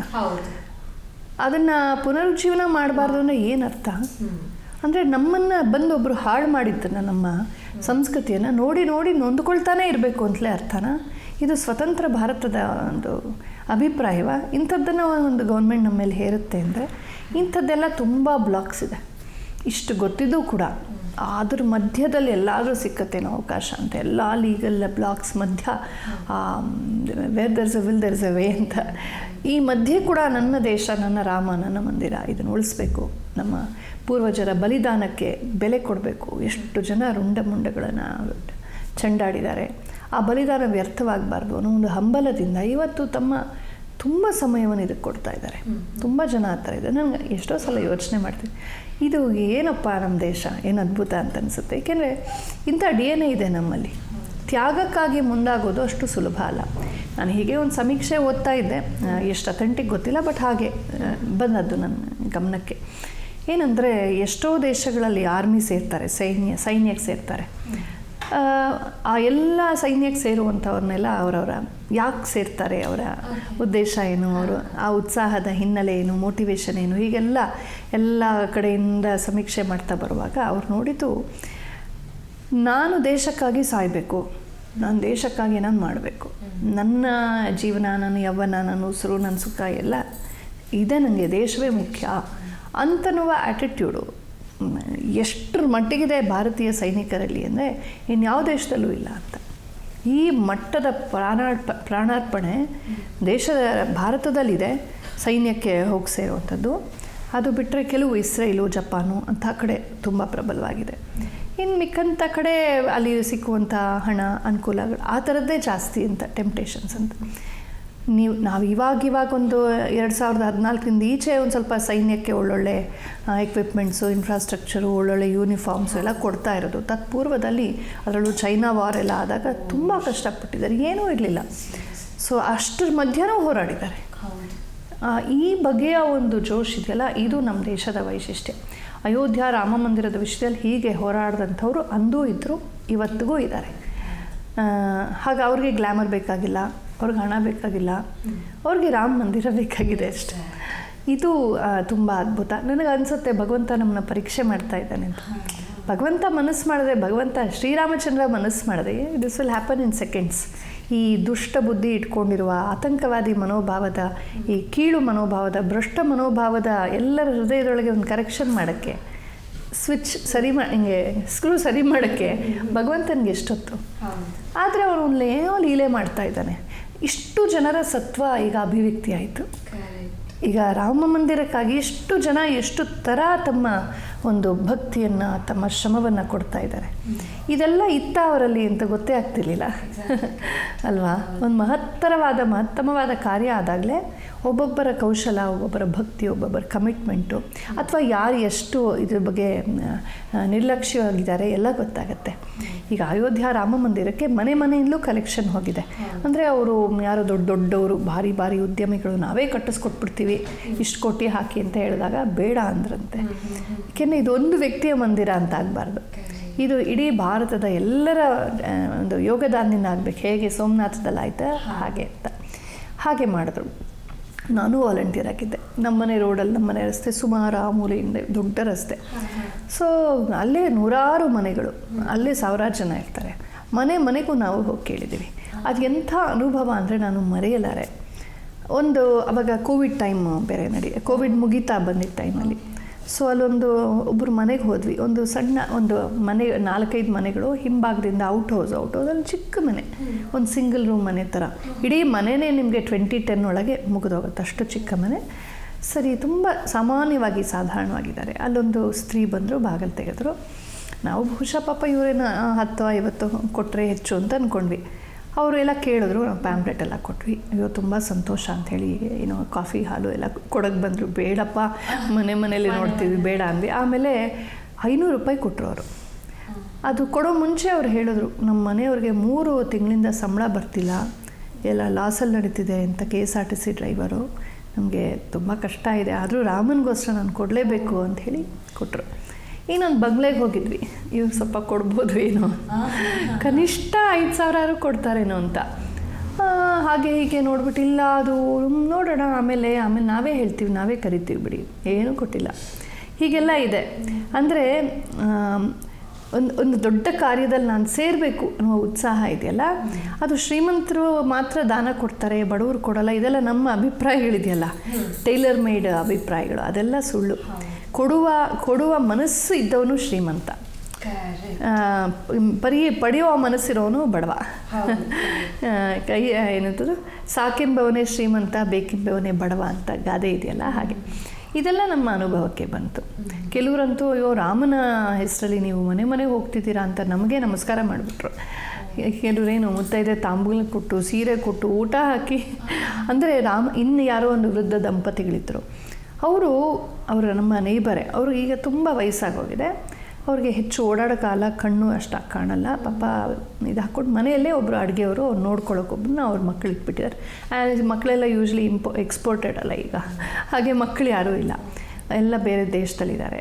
ಅವ್ರು ನೋಡ್ಕೊಳ್ಳೋಕ್ಕೋರಿಲ್ಲ. ನಾವು ಹೋದರೆ ಅವ್ರಿಗೆ ಎಷ್ಟು ಖುಷಿ ಆಯಿತು ಅಂದರೆ, ತೋರಿಸಿದ್ರು ಅವರು ಎಷ್ಟು ಪುಸ್ತಕಗಳು ರಾಮನಾಮ ಬರೆದಿದ್ದಾರೆ ಅಂದರೆ, ಅವರು ಶ್ರೀರಾಮ ಜಯಂ ಅಂತ ನಾವು ಕೋಟಿ ರಾಮನಾಮ, ಲಕ್ಷ ರಾಮನಾಮ ಬರಿತೀವಲ್ಲ, ಪುಸ್ತಕಗಟ್ಟಲೆ ಬರೆದಿಟ್ಟಿದ್ದಾರೆ ಅವರು. ಹಗಲು ಇರುಳು ಅವರು ರಾಮನಾಮ ಬರೀತಾ ಇರ್ತಾರೆ. ನಮಗೆ ತುಂಬ ಇಷ್ಟ, ಅಯೋಧ್ಯೆಯಲ್ಲಿ ರಾಮ ಬರಲಿ ಅಂತ, ನಾವು ಹೋಗಬೇಕು ಅಂತ, ವಯಸ್ಸಾಗೋಗ್ತಿದೆ, ಆಗುತ್ತೋ ಇಲ್ವೋ ಇದು ಬರಿತಾ ಇದ್ದೀವಿ ಅಂತ. ಅವ್ರು ಎಷ್ಟು ಖುಷಿಪಟ್ಟರು ಅಂದರೆ, ನಾವು ಇಷ್ಟು ವರ್ಷ ರಾಮನಾಮ ಬರೆದಿದ್ದಕ್ಕೆ ರಾಮನೇ ಕಳಿಸಿದಾನೆ ನಿಮ್ಮನ್ನು, ಎಷ್ಟು ಸಂತೋಷಪಟ್ಟರು ಅಂದರೆ ಅವರು. ಅಷ್ಟು ವಯಸ್ಸಾದ ದಂಪತಿಗಳು. ಅಂದರೆ ಯಾವ್ಯಾವ ಮನೆಯಲ್ಲಿ ಯಾರ್ಯಾರು ಹೇಗೆ ರಾಮನ ಅನುಸಂಧಾನ ಮಾಡ್ತಿದ್ದಾರೆ, ಹೇಗೆ ಪ್ರೀತಿ ಮಾಡ್ತಾರೆ, ಅವರು ಕೈ ತುಂಬ ದಾನ ಕೊಟ್ಟರು. ಹೀಗೆ ಹೇಳೋಕ್ಕಾಗಲ್ಲ ನಮಗೆ ಯಾರು ಹೇಗೆ ಕೊಡ್ತಾರೆ. ಇನ್ನು ಕೆಲವರು ತುಂಬ ಚೆನ್ನಾಗಿ ಮಾತಾಡಿಸ್ಬಿಟ್ಟು 10 ರೂಪಾಯಿ ಕೊಟ್ಟು ಕಳಿಸ್ತವ್ರು ಇದ್ದಾರೆ. ಕೆಲವರು ಏನಿಲ್ಲ, ಹೆಚ್ಚು ಮಾತು ಆಡಿಲ್ಲ, ಏನು ಅಯೋಧ್ಯ ರಾಮ ಮಂದಿರದ ಸರಿ ಅಂತ ಒಳಗೂ ಕರೆದಿಲ್ಲ ಕೆಲವರು. ಆದರೆ ಆಚೆ ಬಂದುಬಿಟ್ಟು ಒಂದು ಚೆಕ್ ಕೊಟ್ಬಿಟ್ಟು ಒಂದು 5,000 ಕೊಟ್ಟು ಹೋಗಿರ್ತಾರೆ. ಇನ್ಯಾರೋ ಒಬ್ಬರು ಮಗಳಿದ್ಲು, ನಾವು ಹೋದಾಗ ತಂದೆ ಇರಲಿಲ್ಲ, ಇಲ್ಲ ನಮ್ಮ ದೊಡ್ಡವ್ರು ಯಾರೂ ಇಲ್ಲ ಅಂತ ಹೇಳಿದ್ರು. ಸರಿ ನಾವು ಬಂದು ಅವ್ರ ಅಪ್ಪ ಹುಡ್ಕೊಂಬಂದು ನಮ್ಮ ಮನೆಗೆ, ನೀವು ಬಂದಿದ್ರಂತಲ್ಲ ಕೊಡೋಕ್ಕಾಗಲಿಲ್ಲ ಅಂತ ಹುಡ್ಕೊಂಬಂದು ಚೆಕ್ ಕೊಟ್ಟೋದು. ಇದೆಲ್ಲ ಅನುಭವಗಳಿದೆಯಲ್ಲ, ಇದು ನಮಗೆ ಭಗವಂತ ಬಹುಶಃ ಭಕ್ತರೆಲ್ಲರ ಹೃದಯದ ಭಕ್ತಿಗಳ ಒಂದು ಅಭಿವ್ಯಕ್ತಿಗೆ ಈ ಥರದ ಒಂದು ಅಗ್ನಿ ಪರೀಕ್ಷೆಯನ್ನು ಇಟ್ಟಿದ್ದಾನೇನೋ ಅಂತ ನನಗಂತೂ ಅನಿಸುತ್ತೆ. ಒಂದು ಕಷ್ಟ ಬಂದಾಗಲೇ, ಒಂದು ದೊಡ್ಡ ಚಾಲೆಂಜ್ ಬಂದಾಗಲೇ ನಮಗೆ ನಮ್ಮ ಸತ್ವ ಆಚೆ ಬರೋದು. ಈ ಬುದ್ಧ ಭಗವಂತ ಆರಾಮವಾಗಿ ಮದುವೆ ಆಗಿತ್ತು, ಯಶೋಧರೆ ಮಹಾಪತಿವ್ರತೆ, ಒಳ್ಳೆ ಮಗ ಇದ್ದ, ಇನ್ನೇನು ರಾಜ ಆಗಬೇಕಾಗಿತ್ತ, ಅವನೇ ಯುವರಾಜ ಪಟ್ಟಾಭಿಷೇಕ ಆಗಬೇಕಾಗಿತ್ತು, ಎಲ್ಲ ಚೆನ್ನಾಗಿತ್ತು, ಎಲ್ಲ ಸುಖವಾಗಿತ್ತು, ಅವನು ಬಿಟ್ಟೋಗೋ ಅಗತ್ಯನೇ ಇರಲಿಲ್ಲ. ಆದರೆ ಸುಖದ ಅಮಲಿನಲ್ಲಿ ನಮ್ಗೆ ಯಾವತ್ತೂ ಸತ್ಯ ಗೊತ್ತಾಗಲ್ಲ. ಅವ್ನಿಗೆ ಈ ಸುಖದ ಅಮಲಿನಿಂದ ಆಚೆ ಹೋಗಬೇಕು, ನಾನು ಪ್ರಪಂಚವನ್ನು ಆ್ಯಸ್ ಇಟ್ ಈಸ್ ನೋಡಬೇಕು ಅಂತ ಹೇಳಿ ಅದನ್ನೆಲ್ಲ ಬಿಟ್ಟು ಅವನು ಆ ಕಂಫರ್ಟಿಂದ ಆಚೆ ಹೋಗ್ತಾನೆ. ಆಗ ಅವನು ಒಂದೊಂದು ಹೊತ್ತು ಊಟಕ್ಕೆ ಪಡಬೇಕಾದ ಕಷ್ಟ, ತುಂಬ ಉಪವಾಸ ಮಾಡಿ ದೇಹ ಜರ್ಜರಿತವಾಗಿಬಿಡುತ್ತೆ. ಇಷ್ಟು ಉಪವಾಸ ಮಾಡಬಾರ್ದು ಅಂತ ತಿನ್ನೋಕೆ ಶುರು ಮಾಡ್ತಾನೆ. ತುಂಬ ತಿಂದು ದಪ್ಪ ಆಗಿಬಿಟ್ಟು ಸೋಮಾರಿ ಆಗಿಬಿಡ್ತಾನೆ. ತುಂಬಾ ತಿನ್ನಬಾರ್ದು ಅಂತ ಮಧ್ಯಮ ಮಾರ್ಗವನ್ನು ಹುಡ್ಕೊಳ್ತಾನೆ. ಇದೆಲ್ಲ ಬುದ್ಧನ ಜೀವನದಲ್ಲಿ ಬರುತ್ತೆ. ಹೀಗೆ ಅಂದರೆ ಎಷ್ಟು ಥರ ತನ್ನನ್ನು ತಾನು ಈ ಜಗತ್ತಿನ ಅನುಭವಕ್ಕೆ ಒಡ್ಡಿಕೊಂಡು ತಾನು ಕಲಿತ. ಫಸ್ಟು ಜೀವನಾನುಭವ ಮುಖ್ಯ, ಆಮೇಲೆ ಪರಮಾರ್ಥದ ಅನುಭವ. ನಮಗೆಲ್ಲ ಮೇಲೆ ಹೋಗ್ಬಿಡುವ ಭಗವಂತನ ಕಡೆಗೆ ಹೆಚ್ಚು ಆತುರ. TVG ಹೇಳ್ತಾರೆ, ಮೋಕ್ಷದಾಸೆಯೊಳು ಅತ್ಯಾತುರತೆ ಒಳಿತಲ್ಲ, ಶಿಕ್ಷೆ ಬಹುಕಾಲವಿಲ್ಲದೆ ಮೋಕ್ಷವಿಲ್ಲ ಅಂತ. ತುಂಬ ನಾವು ಪಳಗಬೇಕಾಗಿದೆ. ನಮ್ಮ ಕಾಮಕ್ರೋಧಗಳು ಚಿಸಲ್ ಡೌನ್ ಆಗಬೇಕು. ಇದಕ್ಕೆಲ್ಲ ನಮ್ಮ ಅಹಂಕಾರ ಕರಗಬೇಕು. ಈಗ ಒಬ್ಬರು ಮನೆಗೆ ಹೋಗಿ ರಾಮ ಮಂದಿರ ಕಟ್ತಾ ಇದ್ದೀವಿ ಕೊಡಿ ಅಂತ ಹೇಳ, ಕೆಲವ್ರಿಗೆ ನೋಡ್ತಾರೆ, ಡಬ್ಬಾನ ಬಾಗ್ಲಾಗ್ತಾರೆ, ಕೆಲವರು ಕರೀಲಾ ಬೇಡವಾ ಅಂತವ್ರು, ಕೆಲವ್ರು ಕರೆದು ತುಂಬ ಚೆನ್ನಾಗಿ ಮಾತಾಡಿಸ್ತಾರೆ, ಕೆಲವ್ರು ಏನೂ ಕೊಡೋಲ್ಲ, ಕೆಲವ್ರು ತುಂಬ ಕೊಡ್ತಾರೆ. ಈ ಅನುಭವಗಳಿದೆಯಲ್ಲ, ಇದು ನಮ್ಮ ಅಹಂಕಾರಕ್ಕೆ. ಪ್ರತಿ ಸಲ ಒಬ್ಬರು ಮನೆ ಮುಂದೆ ಹೋಗಿ ಅಪರಿಚಿತರ ಮುಂದೆ ಬಾಗಿಲ ಮುಂದೆ ನಾವು ಚಂದ ಕೇಳಕ್ಕೆ ನಿಂತಾಗ ನಮ್ಮ ಅಹಂಕಾರ ಇದೆಯಲ್ಲ, ಅದು ಸರಿ ಒಂಥರ ಹಿಂಗಾಗ್ತಿರುತ್ತೆ. ಅದಕ್ಕೆ ಹಿಂದೆ ಭಿಕ್ಷಾಟನೆ ಹೇಳೋರು. ಭಿಕ್ಷೆ ಯಾಕೆಂದರೆ ಅಹಮಿಕೆ, ಅಂದರೆ ನಮಗಾಗಿ ನಾವು ಕೇಳಬಾರ್ದು. ಗೃಹಸ್ಥನಾದವನು ತನಗಾಗಿ ತಾನು ಕೇಳಬಾರ್ದು, ದುಡಿಬೇಕು. ತನಗಾಗಿ ತಾನು ದುಡಿಬೇಕು. ಅಥವಾ ಯಾಯಾವಾರ ಗೃಹಸ್ಥರು ಅಂತಿರ್ತಾರೆ, ಉಂಚ ವೃತ್ತಿ ಮಾಡೋರು, ಅದೊಂದು ವ್ರತ. ಭಿಕ್ಷೆಯಿಂದ ಒಂದು ಹೊತ್ತು ಭಿಕ್ಷೆ ಪಡೆಯೋದು, ಧಾನ್ಯ ಇತ್ಯಾದಿಯನ್ನು ಅದನ್ನು ಅತಿಥಿಗೆ ಎಳ್ಗೂ ಕೊಟ್ಟು ತಾನು ತಿಂದು ಮುಗಿಸ್ಬಿಟ್ರೆ ಆಗೋಯ್ತು, ಮತ್ತು ಇನ್ನೇನು ಸಂಗ್ರಹ ಮಾಡೋ ಹಾಗಿಲ್ಲ. ಅಂಥ ಗೃಹಸ್ಥರು ಬಿಟ್ಟರೆ ಯಾರೂ ಬೇಡಬಾರ್ದು. ಆದರೆ ಒಂದು ಉದಾತ್ತವಾದ ಕಾರ್ಯಕ್ಕಾಗಿ, ದೇಶಕ್ಕಾಗಿ, ಧರ್ಮಕ್ಕಾಗಿ, ನನಗೇನೂ ಇದರಲ್ಲಿ ಲಾಭ ಇಲ್ಲ, ವೈಯಕ್ತಿಕವಾಗಿ ಸೈನ್ಯಕ್ಕಾಗಿ, ಬಡವರಿಗಾಗಿ, ಅನಾಥಾಶ್ರಮಕ್ಕಾಗಿ, ವೃದ್ಧಾಶ್ರಮಕ್ಕಾಗಿ, ದೇವಸ್ಥಾನಕ್ಕಾಗಿ, ಹಬ್ಬ ಹರಿದಿನಗಳಿಗಾಗಿ ಉತ್ಸವ ಮಾಡ್ತಾಯಿದ್ದೀವಿ, ಊರ ಉತ್ಸವ ಮಾಡ್ತಾಯಿದ್ದೀವಿ, ಮನೆ ಬಾಗಿಲು ಹೋಗಿ ಕೇಳಬೇಕು, ಡಿಮ್ಯಾಂಡ್ ಮಾಡಬೇಕು, ಕೊಡಿ ಅಂತ. ತಪ್ಪೇನೂ ಇಲ್ಲ. ಇವತ್ತಿನ ಅರ್ಬನೈಸ್ಡ್ ಮೈಂಡ್ಸೆಟ್ಸ್ ಇದೆಯಲ್ಲ, ಈ ಮೆಕಾಲೆ ಎಜುಕೇಷನ್ ತಲೆ ಕೆಡಿಸ್ಕೊಂಡವರು ಕೆಲವರು ಅದನ್ನು ತುಂಬ ನ್ಯೂಸೆನ್ಸ್ ಅಂತ ನೋಡ್ತಾರೆ. ಅಲ್ಲ, ಚಂದ ಬೇಡೋರಲ್ಲೂ ಕೆಲವರು ಮೋಸ ಮಾಡೋರು, ಅಡ್ವಾಂಟೇಜ್ ತೊಗೊಳ್ಳೋರು ಇರ್ತಾರೆ, ಇಲ್ಲ ಅಂತ ನಾನು ಹೇಳ್ತಿಲ್ಲ. ಆದರೆ ಚಂದ ಬೇಡೋದೇ ಒಂದು ದೊಡ್ಡ ತಪ್ಪು ಅನ್ನೋ ಥರ ನೋಡಬಾರ್ದು. ಹೀಗೆ ಸಾರ್ವಜನಿಕರೆಲ್ಲರ ಒಂದು ಯೋಗದಾನದಿಂದಲೇ ಮಹತ್ ಕಾರ್ಯಗಳಾಗಬೇಕು ಅಂತ ನಮ್ಮ ಪರಂಪರೆಯಲ್ಲಿ ನೋಡ್ತೀವಿ. ಹಾಗಾಗಿ ನಾನು ಅಷ್ಟೇ, ಪುಟಾಣಿ ಮಕ್ಕಳು ಬಂದು ಗಣೇಶ ಕೂರಿಸ್ತೀವಿ ಅಂತ, ಪುಟಾಣಿ ಮಕ್ಕಳು ಯಾಕೆ ಸುಳ್ಳು ಹೇಳತ್ವೆ ಅಲ್ವಾ? ಸೊ ಒಂದು ಕಾಲೇಜ್ ದಾಟಿದ ಮೇಲೆ ಬಹುಶಃ ಇವ್ರೇನು ಮಾಡ್ತಾರೆ ಅಂತ ಟ್ರ್ಯಾಕ್ ಮಾಡಬೇಕು. ಚಿಕ್ಕ ಮಕ್ಕಳು ಎಲ್ಲ 10 ವರ್ಷ 12 ವರ್ಷ ಏನೋ ಕಷ್ಟಪಟ್ಟು ಗಣಪತಿ ತಂದು ಕೂಡಿಸಿ ಅದಕ್ಕೆ ಮಾಡಿ ಗಣಪತಿಗೆ ಜೈ ಅಂದ್ಕೊಂಡು ಸೋ ನೈಸ್. ಅಂದರೆ ಅವ್ರಿಗೆ ನಾವೆಲ್ಲ ಸೇರಿ ಮಾಡಬೇಕು, ಕಮ್ಯುನಿಟಿ ಫಾರ್ವರ್ಡ್. ನಾನಂತೂ ಎಂಕರೇಜ್ ಮಾಡ್ತೀನಿ. ನಾನು ಹೋಗಿ ಅಲ್ಲಿ ನಮಸ್ಕಾರ ಮಾಡಿ ಹಾಡ್ಗಿಡ್ ಹೇಳಿಬಿಟ್ಟು ಬರ್ತೀನಿ. ಎಷ್ಟು ಚೆನ್ನಾಗಿ ಪ್ರಸಾದ ಎಲ್ಲ ಕೊಡುತ್ತವೆ. ಅದನ್ನು ಮಾಡದೆ ನಾವು ಅವನ್ನೆಲ್ಲ ಒಂಥರ ನ್ಯೂಸೆನ್ಸ್ ಥರ ನೋಡಿ ಈ ಕಮ್ಯುನಿಟಿ ಫರ್ವರೇ ಹೊರಟೋಗ್ತಾ ಇದೆ. ಇದು ಮೆಕಾಲೆ ಎಜುಕೇಷನ್ನ ದೊಡ್ಡ ದೋಷ. ತುಂಬ ಅಹಂಕಾರ ನಮ್ಮಲ್ಲಿ. ಇಂಗ್ಲೀಷ್ 4 ಪದ ಬಂದುಬಿಟ್ರೆ, ಒಂದು ಡಿಗ್ರಿ ಬಂದುಬಿಟ್ರೆ, 1-2 ಫಾರಿನ್ ಕಂಟ್ರಿ ಬೇಡ, ಇಲ್ಲೇ ಮಾಲ್ ಹೋಗಿ ಬಂದರೆ ಸಾಕು, ಅವ್ನು ಹಿಡಿಯೋಕ್ಕಾಗಲ್ಲ. ಪಕ್ಕದ ನೆರೆಕೆರೆಯಲ್ಲಿ ನಡೆಯೋ ಉತ್ಸವಗಳು, ರಾಮ ಮಂದಿರ ಇಡೀ ಭಾರತದ ಉತ್ಸವ, ಹಬ್ಬ ಅದು. ಇದು ಬರೀ ಹಿಂದೂಗಳದ್ದು ಅಲ್ಲ, ಈ ದೇಶದಲ್ಲಿ ಹುಟ್ಟಿ ಬೆಳೆದಂಥ ಪ್ರತಿಯೊಬ್ಬರಿಗೂ ರಾಮನೇ ರಾಜ. ಏನೋ ಕಾರಣಾಂತರಗಳಿಂದ ನಮ್ಗೆ ಗೊತ್ತೇ ಇದೆ, ಇತಿಹಾಸದಲ್ಲಿ ಆಕ್ರಮಣಕಾರರು ಬಂದು ಸಾಯಿಸಿ ಬೆದರಿಸಿ ಸಾಯಿಸಿ ಅತ್ಯಾಚಾರ ಮಾಡಿ ಮತಾಂತರ ಮಾಡಿ ಎಷ್ಟು ಬಗ್ಗಡಗೊಳಿಸಿ ಹೀನಾಯವಾದ ರೀತಿಯಲ್ಲಿ ಮತಾಂತರ ಮಾಡಿರೋದು. ಸೊ ಇವತ್ತು ಮತಾಂತರಿತರಾದಂಥವ್ರು ಯಾರಿದ್ದಾರೋ, ಬೇರೆ ಮತಗಳನ್ನು, ವಿದೇಶಿಯ ಮತಗಳನ್ನು ಅನುಸರಿಸೋರು ಮೂಲತಃ ಇಲ್ಲಿನವರೇ. ಅವ್ರು DNA ಟೆಸ್ಟ್ ಮಾಡಿ ನೋಡಿ, ಅದೇನು ಯುರೋಪಿಯನ್ DNA ತೋರಿಸಲ್ಲ, ಅದೇನು ಅರೇಬಿಯನ್ DNA ತೋರಿಸಲ್ಲ, ಅಮೇರಿಕನ್ DNA ತೋರಿಸೋದಿಲ್ಲ. ಅದು ಭಾರತದ DNA ತೋರಿಸುತ್ತೆ. ಇಲ್ಲಿನವರೇ ಅವರು. ಏನೋ ಹೆದರಿ ಬೆದರಿ ಅಥವಾ ಸೋತು ಹಾಗಾದರು, ಅನಿವಾರ್ಯತೆಯಿಂದ ಹಾಗಾದರು. ಆದರೆ ನಾವು ಮೂಲ ಯಾವುದು? ನಮ್ಮ ತಂದೆ ತಾಯಿ ಯಾರು? ನಮ್ಮ ಮೂಲ ಇದೆ ತಾನೇ. ಸೊ ದೇಶ ಮೊದಲು ಅನ್ನೋ ಭಾವನೆ ಬರಬೇಕು. ಬಟ್ ಅನ್ಯಾಯವಾಗಿ ಆಚೆಯಿಂದ ರಿಮೋಟ್ ಕಂಟ್ರೋಲಿಂಗ್ ನಡೆದು ದೇಶ ಅಲ್ಲ, ನನ್ನ ಮತವೇ ದೊಡ್ಡದು ಅಂತ ಈ ಒಂದು ಭ್ರಾಂತಿ ಇರೋದ್ರಿಂದ ಈ ದೇಶದಲ್ಲಿ ನಾವು ಹುಟ್ಟಿ ಬೆಳೆದ ನಮ್ಮದೇ ದೇಶದ, ನಮ್ಮದೇ ನಾಯಕನ, ನಮ್ಮದೇ ರಾಮನ, ನಮ್ಮದೇ ದೇವಸ್ಥಾನದ ನಿರ್ಮಾಣಕ್ಕೆ ನಾವೇ ಕಂಟಕರಾಗಬೇಕು ಅನ್ನೋ ಥರ ಇಂಥವ್ರಿಗೆ ಬೋಧನೆ ಆಗ್ತಾಯಿದೆ. ಸೊ ಈ ಬೋಧನೆ ಇದೆಯಲ್ಲ, ಕುಮಂತ್ರಣ, ಇದು ನಿಲ್ಲಬೇಕು. ಇದಕ್ಕೆ ನಿಯಂತ್ರಣ ಆಗಬೇಕೆಲ್ಲ ಒಂದು ಕಡೆ. ಅದಕ್ಕೆ ಫಂಡಿಂಗ್ ಇದೆ, ಟ್ರೈನಿಂಗ್ ಇದೆ. ಸೊ ನಿಜವಾಗಿಯೂ ದೇಶ ಧರ್ಮಗಳ ಬಗ್ಗೆ ಗೌರವ ಇರುವಂಥವರನ್ನು ಕೂಡ ಅವರ ಒಂದು ಮತಪಂಥಗಳ ನಾಯಕರು ಬಿಡೋದಿಲ್ಲ.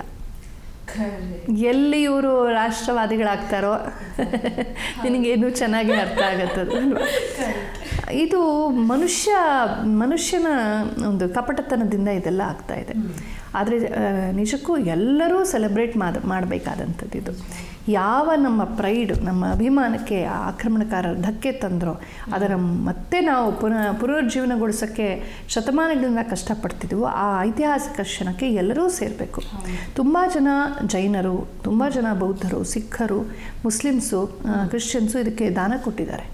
ಅದೆಲ್ಲ ಇದೆ, ಎವ್ರಿಥಿಂಗ್ ಇಸ್ ವೆಲ್ ಡಾಕ್ಯುಮೆಂಟೆಡ್. ಮತ್ತು ಇವಾಗ ಅಲ್ಲಿ ಲಂಗರ್ ಹಾಕೋದಕ್ಕೆ ಒಬ್ಬರು ನಮ್ಮ ಸಿಖ್ ಪ್ರಮುಖರಿಗೆ ಅವಕಾಶ ಸಿಕ್ಕಿದೆ. ಏಕೆಂದರೆ ಅವರ ಪೂರ್ವಜರು ಅದು ಮಾಡ್ತಾಯಿದ್ರು, ಅಲ್ಲಿ ತುಂಬ ಯೋಗದಾನ ಕೊಟ್ಟಿದ್ದಾರೆ ಆ ಅಯೋಧ್ಯ ಹೋರಾಟದಲ್ಲಿ. ಇಂಥವ್ರು ತುಂಬ ಜನ ಇದ್ದಾರೆ.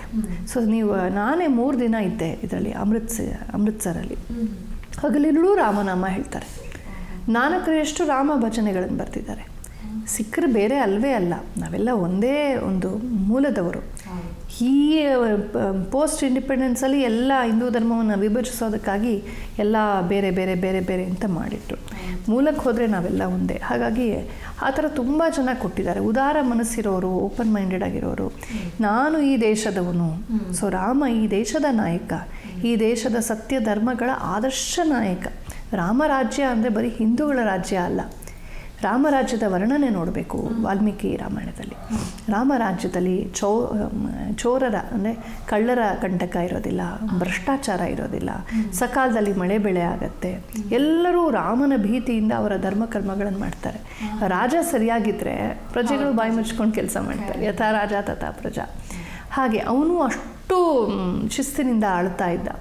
ಯಾರಿಗೂ ಅನ್ಯಾಯ ಆಗ್ತಿರ್ಲಿಲ್ಲ, ಎಲ್ಲೂ ಅಕಾಲ ಮರಣ ಆಗ್ತಿರ್ಲಿಲ್ಲ, ಯಾವ ಸ್ತ್ರೀಯ ಮಾನಭಂಗ ಆಗ್ತಿರ್ಲಿಲ್ಲ, ಎಲ್ಲೂ ಯಾವುದೇ ಒಂದು ಕೃತಕವಾದ ಯಾರೋ ದೋಷದಿಂದ, ವೈದ್ಯರ ದೋಷದಿಂದಲೋ ಇನ್ಯಾವುದೋ ದೋಷದಿಂದಲೋ ಮಕ್ಕಳು ಸಾಯೋದು ಅಂಥದ್ದು ಆಗ್ತಾ ಇರಲಿಲ್ಲ. ಸೊ ಅಂದರೆ ಅಷ್ಟು ಬಿಗಿ. ಇದೆಲ್ಲ ಏನು ಮ್ಯಾಜಿಕ್ಕಿಂದ ಆಗಿದ್ದಲ್ಲ, ರಾಮ ಹಾಗೆ ಆಳ್ದ ಅಂತ ಅರ್ಥ. ಅಷ್ಟು ಬಿಗಿಯಲ್ಲಿ, ಅಷ್ಟು ನಿಯತ್ತಿನಿಂದ, ಅಷ್ಟು ಕಣ್ಣಲ್ಲಿ ಕಣ್ಣಿಟ್ಟು ಅವನು ರಾಜ್ಯವನ್ನು ಆಳ್ತಿದ್ದ ಅಂತ. ಇಂಥ ಒಬ್ಬ ಆದರ್ಶ ರಾಜ ಯಾರಿಗೆ ಬೇಡ? ಮುಸ್ಲಿಮರಿಗೆ ಬೇಡವಾ? ಕ್ರಿಶ್ಚಿಯನ್ರಿಗೆ ಬೇಡವಾ? ಬೌದ್ಧರಿಗೆ ಬೇಡವಾ? ಸಿಖ್ಖರಿಗೆ ಬೇಡವಾ? ಜೈನರಿಗೆ ಬೇಡವಾ? ಪಾರ್ಸಿಗಳಿಗೆ ಬೇಡವಾ? ಎಲ್ಲರಿಗೂ ಬೇಕು. ಒಬ್ಬ ಆದರ್ಶ ರಾಜ ಅವನು. ಎಂಥ ಆದರ್ಶ ರಾಜ ಅಂದರೆ, ನಾನು ನನ್ನ ಸುಖ, ನನ್ನ ಹೆಂಡತಿ ಅನ್ನೋದನ್ನು ಕೂಡ ಪಕ್ಕಕ್ಕಿಟ್ಟು ಪ್ರಜೆಗಳಿಗಾಗಿ ಅವನು ಕೆಲಸ ಮಾಡ್ದ. ಪ್ರಜೆಗಳು ಅನ್ಯಾಯ ಮಾಡಿದ್ರು ರಾಮನಿಗೆ. ಸೀತಾ ವಿರುದ್ಧವಾಗಿ ಬಾಯಿಗೆ ಬಂದಂಗೆ ಲೂಸ್ ಟಂಗು. ಈ ನಾಲ್ಗೆ ಏನಾರು ಅಂತ ಇರಬೇಕು, ತಿಂತಾ ಇರಬೇಕು ಅಂತಾರಲ್ಲ, ಈ ಸುಮ್ಮನಿರೋಕ್ಕಾಗಲ್ಲ. ಏನೋ ಕೆಟ್ಟ ಚಾಡಿ ಹುಟ್ಟಿಸಿ ಅದು ಮಾತಾಡಿ ಕೊನೆಗೆ ಜನಾಭಿಪ್ರಾಯ ಸೀತೆಯ ವಿರುದ್ಧವಾಗಿದೆ. ಈ ಜನರ ಅಭಿಪ್ರಾಯವನ್ನು ಮನ್ನಿಸ್ಬೇಕು. ಅದು ಸುಳ್ಳೇ ಇರ್ಬೋದು, ಬಟ್ ಡಿಸ್ಪ್ರೂವ್ ಮಾಡೋಕ್ಕಾಗ್ತಿಲ್ವಲ್ಲ. ಪ್ರೂಫ್ ಎಲ್ಲಿ? ಸೀತೆಯ ಶೀಲದ ಬಗ್ಗೆ ಅಲ್ಲೊಂದು ಮಂಡಿಸೋದಕ್ಕೆ ಪ್ರೂಫ್ ಎಲ್ಲಿ? ಫಿಸಿಕಲ್ ಪ್ರೂಫ್ ಇಲ್ವಲ್ಲ. ರಾವಣ ಸತ್ತಾಯಿತು, ಅಲ್ಲಿ ಆಕೆ ಕೈಲಿ ಅಗ್ನಿ ಪರೀಕ್ಷೆ ಮಾಡಿ ಒಂದು ಸಲ ಜಗತ್ತಿಗೆ ತೋರಿಸಿದ್ದ ರಾಮ. ಅಷ್ಟಾದರೂ ಈ ಜನ ಮಾತಾಡ್ತಾರೆ. ಏನು ಮಾಡೋದು? ಯಾವ ಜನರಿಗಾಗಿ ಸೀತಾರಾಮರು ತಮ್ಮ ಸರ್ವಸ್ವವನ್ನು ಕೊಟ್ಟರೋ ಅದೇ ಜನರು ಸೀತಾರಾಮರು ಕೊಟ್ಟಿದ್ದೇನೋ ಬರೀ ದುಃಖವೇ. ಆದರೂ ಈ ಜನರಿಗಾಗಿ ನಾನು ಯಾಕೆ ಮಾಡಬೇಕು ಅಂತ ಹಲಗಿಂಚಲಿಲ್ಲ ರಾಮ. ನನ್ನ ಕರ್ತವ್ಯ, ನಾನು ಸಿಂಹಾಸನ ಮೇಲೆ ಕೂತಿದ್ದೀನಿ, ನನಗೆ ಅನ್ಯಾಯ ಆಯಿತು ನಿಜ, ನನಗೆ ನನ್ನ ಸೀತೆಯನ್ನು ನನ್ನಿಂದ ದೂರ ಮಾಡಿದ್ರು ನಿಜ.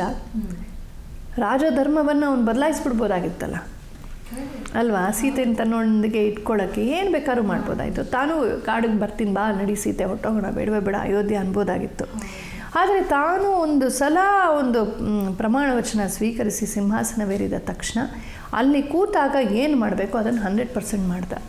ಅದು ಮಾಡಬೇಕಾದ್ರೆ ತನ್ನ ವೈಯಕ್ತಿಕವಾಗಿ ತನಗೆ ಎಷ್ಟೇ ನೋವಾದರೂ, ಎಷ್ಟೇ ಅನ್ಯಾಯವಾದರೂ, ಆ ಸೀತಾರಾಮರಿಬ್ಬರ ಒಂದು ದಾಂಪತ್ಯ ಇಂಥದ್ದು. ಇಲ್ಲಿ ರಾಮ ಒಬ್ಬನೇ ಅಲ್ಲ, ರಾಮ ರಾಜ್ಯಕ್ಕೆ ಕಾರಣಳು ಸೀತೆ. ಸೀತೆಯ ತ್ಯಾಗ ತುಂಬ ದೊಡ್ಡದು. ಅವಳು ಮಹಾರಾಣಿ. ಅವಳೇನು ಸಾಮಾನ್ಯ ಶೋಷಿತೆ ಸ್ತ್ರೀ ಇದೆಲ್ಲ ಹಂಗಲ್ಲ. ಅವಳು ಮಹಾರಾಣಿ. ಅವಳಿಗೆ ರಾಜಧರ್ಮ ಗೊತ್ತಿತ್ತು, ರಾಜನೀತಿ ಗೊತ್ತಿತ್ತು, ಅವಳಿಗೆ ಗೊತ್ತಿತ್ತು. ಮತ್ತು ತನ್ನ ಮಕ್ಕಳ ಭವಿಷ್ಯ ಚೆನ್ನಾಗಿರಬೇಕು ಅಂತಲೂ ಗೊತ್ತಿತ್ತು.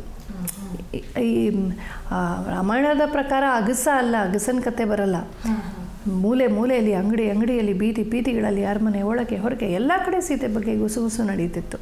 ಈ ಪರಿಸರದಲ್ಲಿ ಒಬ್ಬ ಸ್ವಾಭಿಮಾನಿನ ಇರೋಕ್ಕಾಗತ್ತಾ? ಬೇಡ, ಆಶ್ರಮದಲ್ಲಿ ಸಂತೋಷವಾಗಿರ್ತೀವಿ, ಹೋಗ್ತಾಳೆ ಅವಳು. ಅದು ವ್ಯವಸ್ಥಿತವಾಗಿ ರಾಮ ಸೀತೆಯರು ಒಂಥರ ಪ್ಲ್ಯಾಂಡ್. ಅದು ಎಕ್ಸ್ಪ್ಲಿಸಿಟಾಗಿ ಹೇಳಿಲ್ಲ ಅಷ್ಟೇ, ಬಟ್ ಚೆನ್ನಾಗಿ ಗೊತ್ತಾಗುತ್ತೆ. ಮತ್ತು ಸೀತೆಗೆ ಮಕ್ಕಳು ಹುಟ್ಟಿದ ಸಂದರ್ಭದಲ್ಲಿ ಲವಣಾಸುರನ ವಧೆಯ ನಿಮಿತ್ತವಾಗಿ ಶತ್ರುಘ್ನಲ್ಲಿ ಹೋಗ್ತಾನೆ. ಚಿಕ್ಕಪ್ಪನ ಸಮ್ಮುಖದಲ್ಲಿ ನಡೆಯುತ್ತೆ ಅವತ್ತು ನಾಮಕರಣ. ರಾಮನಿಗೆ ಎಲ್ಲ ಯಾವ ಸಂಸ್ಕಾರಗಳಾಗಬೇಕು ಮಕ್ಕಳಿಗೆ ಗೊತ್ತಿತ್ತು. ಸೀತಾರಾಮರು ತಮ್ಮ ಮಕ್ಕಳ ಭವಿಷ್ಯಕ್ಕಾಗಿ ಮತ್ತು ಜನರ ಬಾಯನ್ನು ಮುಚ್ಚಿಸೋದಕ್ಕಾಗಿ, ರಾಜ ಅಂದರೆ ಹಿಂಗಿರಬೇಕು ಅನ್ನೋ ಆದರ್ಶ ಸ್ಥಾಪನೆಗಾಗಿ ತಮ್ಮ ವೈಯಕ್ತಿಕವಾದ ಜೀವನದ ಆ ಒಂದು ದೊಡ್ಡ ತ್ಯಾಗವನ್ನು ಅವ್ರು ಮಾಡಿದ್ರು. ವಿಯೋಗದಲ್ಲಿ ಜೊತೆಯಲ್ಲಿದ್ದರು ಅನ್ನೋದು ಮರಿಬಾರ್ದು. ರಾಮನಿಂದ ದೂರ ಇದ್ದ ಸೀತೆ ರಾಮನಿಗೆ ಸಪೋರ್ಟ್ ಮಾಡ್ತಾ ಇದ್ಲು. ಅವನ ರಾಜಧರ್ಮಕ್ಕೆ ಪೋಷಣೆ ಕೊಡೋದಕ್ಕಾಗಿ ಅವಳು ದೂರ ಇದ್ದಿದ್ದು. ರಾಮ ಸೀತೆಯನ್ನು ದೂರ ಮಾಡಿದ್ದು ಶಂಕೆಯಿಂದ ಅಲ್ಲ, ರಾಜಧರ್ಮಕ್ಕಾಗಿ. ಪ್ರಜೆಗಳ ಹತ್ರ ನಾನು ವಿಧಿ ಇಲ್ಲ, it's a constitution demands that. ಕೃಷ್ಣನ ಕಾಲಕ್ಕೆ ನೋಡಿ ಎಷ್ಟು ವ್ಯತ್ಯಾಸ ಆಯಿತು. ಕೃಷ್ಣನಿಗೆ ಕಾಲಕ್ಕೆ ಅವನು ಕಾನ್ಸ್ಟಿಟ್ಯೂಷನ್ನೇ ಬದಲಾಯಿಸ್ದವನು. ಇದು ಸರಿ ಇಲ್ಲ ಇದು ಅಂತ, ಇಂಥ ಶಾಸನವೇ ಇರಬಾರ್ದು ಅಂತ, ಇಂಥ ಧೃತರಾಷ್ಟ್ರನೇ ಇರಬಾರ್ದು ಅಂತ ಕೌರವರಲ್ಲಿ ಒಬ್ಬರನ್ನೂ ಉಳಿಸ್ಲಿಲ್ಲ, ಎಲ್ಲರೂ ಮುಗಿಸೋ ಹಾಗೆ ಮಾಡಿದೆ. ಹೊಸ ನೀರು ಬರಲಿ ಅಂತ. ರಾಮ ಇರುವ ವ್ಯವಸ್ಥೆ ಒಂದು ಸಣ್ಣ ಹಿಕ್ಕಿದೆ, ಇಲ್ಲಿ ಏನು ಪ್ರಾಬ್ಲಮ್ ಇದೆ, ಇದು ರಾಜಧರ್ಮ, ಇದನ್ನ ರಾಜ ಪಾಲಿಸಲೇಬೇಕು, ಪಾಲಿಸಿದ್ರೆ ಮಾತ್ರ ಅವನ ಪ್ರಜೆಗಳಿಗೆ ಹೇಳೋದಕ್ಕೆ ಅವನಿಗೆ ಅಧಿಕಾರ. ಸೊ ಈಗ ನಾನು ಸಿಕ್ಕಾಕೊಂಡಿದ್ದೀನಿ, ಸೀತೆ ನಿಷ್ಕಳಂಕೆ, ನನಗೆ ಗೊತ್ತು, ಅವಳು ಗೊತ್ತು, ಎಲ್ಲರಿಗೂ ಹೃದಯದಲ್ಲಿ ಗೊತ್ತು, ಆದರೆ ಅದನ್ನು ನಾನು ಪ್ರೂವ್ ಮಾಡೋಕ್ಕಾಗ್ತಿಲ್ಲ, ಇವ್ರು ಬಾಯಿ ಮುಡ್ಸೋಕ್ಕಾಗ್ತಿಲ್ಲ. ಏನು ಹೇಳಿದ್ರು ಆದರೂ ಅಂತ ಶುರು ಮಾಡ್ತಾರೆ ಜನ. ಕೊನೆಗೂ ಸೀತೆ ವಾಪಸ್ ಬರಲಿಲ್ಲ ನೋಡಿ, ಅಲ್ಲಿ ಗೊತ್ತಾಗತ್ತೆ ಸೀತೆಯ ಮೆಚ್ಯೂರಿಟಿ.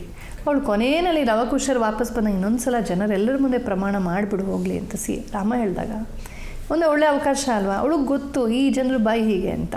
ಎಲ್ಲ ಆಗಿ ಪ್ರಮಾಣವಾಗಿ ಸೀತೆ ಬಂದು ರಾಮನ ಪಕ್ಕ ಕೂತ್ಕೊಳ್ಳು ಅಂತ ಇಟ್ಕೊಳ್ಳಿ. ಇನ್ನು ಯಾರೋ ಒಬ್ಬರು ನಿಮಗೆ 10 ತಿಂಗಳು ರಾವಣನ ಸೆರೆಯಲ್ಲಿದ್ಲು, ನಿಮ್ಗೇನು ಅನಿಸುತ್ತೆ ಅಂತ ಶುರು ಮಾಡ್ತಾರೆ. ಅಲ್ಲಿಂದ ಮತ್ತೆ ಶುರು ಆಗುತ್ತೆ. ತನ್ನ ಚಾರಿತ್ರ್ಯಕ್ಕೆ ಇನ್ನೂ ಕಳಂಕ ತಪ್ಪೋದಿಲ್ಲ ಅಂತ ಸೀತೆಗೆ ಗೊತ್ತಿತ್ತು.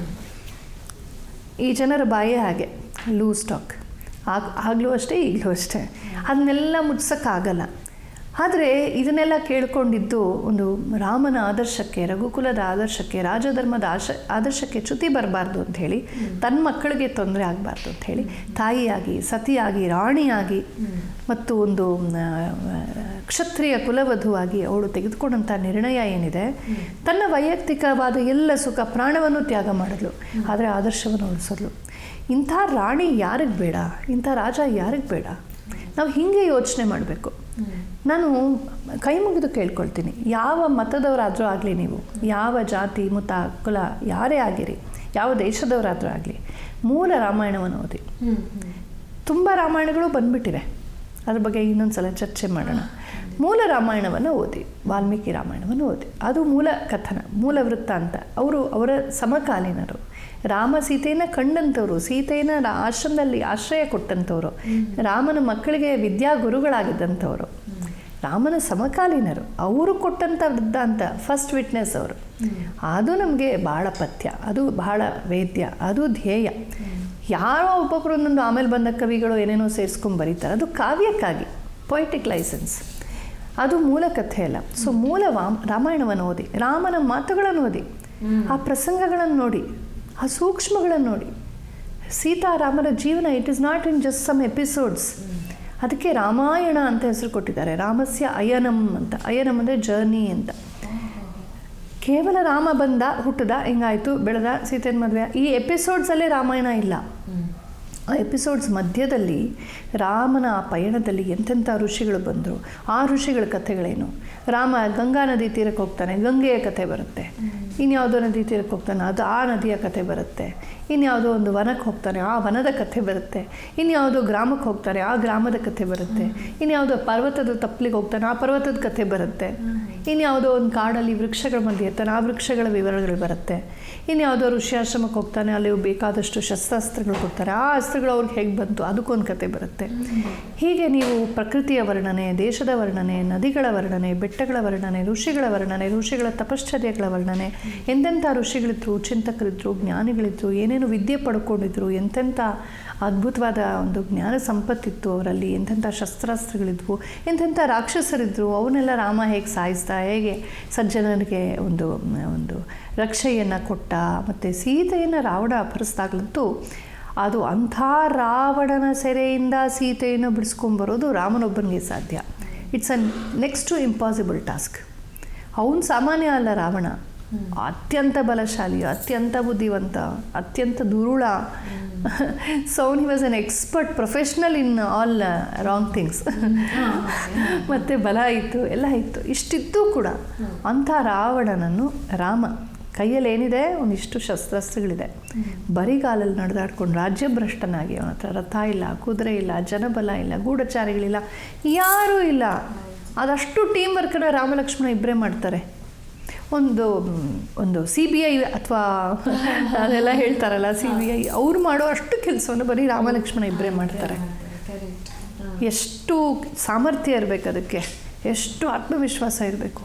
ಆ ಟ್ರಾಮಾನಲ್ಲಿ, ಆ ದುಃಖದಲ್ಲಿ, ದುಗುಡದಲ್ಲಿ, ಸೀತೆಯನ್ನು ಕಳ್ಕೊಂಡ ದುಃಖ ಒಂದು ಕಡೆ, ಆದರೂ ನಾನು ಸೀತೆನ ಹುಡುಕೆ ತರ್ತೀನಿ ಅಂತ ಛಲ ಬಿಡದೆ ಹೋಗಿ 1000 ಕಿಲೋಮೀಟರ್ ನಡ್ಕೊಂಡು ಹೋಗಿ ಸಮುದ್ರಕ್ಕೆ ಸೇತುವೆ ಕಟ್ಟಿ ಇವತ್ತೂ ಇದೆ. ನಮ್ಮ ಕಾರ್ಪೊರೇಷನ್ ಕಟ್ಟಿದ ರೋಡು ಇನ್ನು 5 ವರ್ಷಕ್ಕೆ ಹಾಳಾಗೋ, ಅವ್ರು 5 ವರ್ಷಕ್ಕೆ ಕಟ್ಟೋದಲ್ವಾ, ಎಲೆಕ್ಷನ್ ಹೊತ್ತಿಗೆ ಕಟ್ಟೋದಲ್ವಾ. ರಾಮ ಕಟ್ಟಿದ್ದು ಇನ್ನೂ ಇದೆ. ಅದು ಯಾರೋ ಗೌರ್ಮೆಂಟ್ ಅವ್ರು, ಹಿಂದಿನ ಗೌರ್ಮೆಂಟ್ ಅವ್ರು ಡ್ರಿಲ್ ಮಾಡಿಸಿ ಹಾಳು ಮಾಡೋಕ್ಕೆ ಹೋದರೆ ಆ ರಿಗ್ಗೆ ಮುರಿದು ಬಿತ್ತಂತೆ.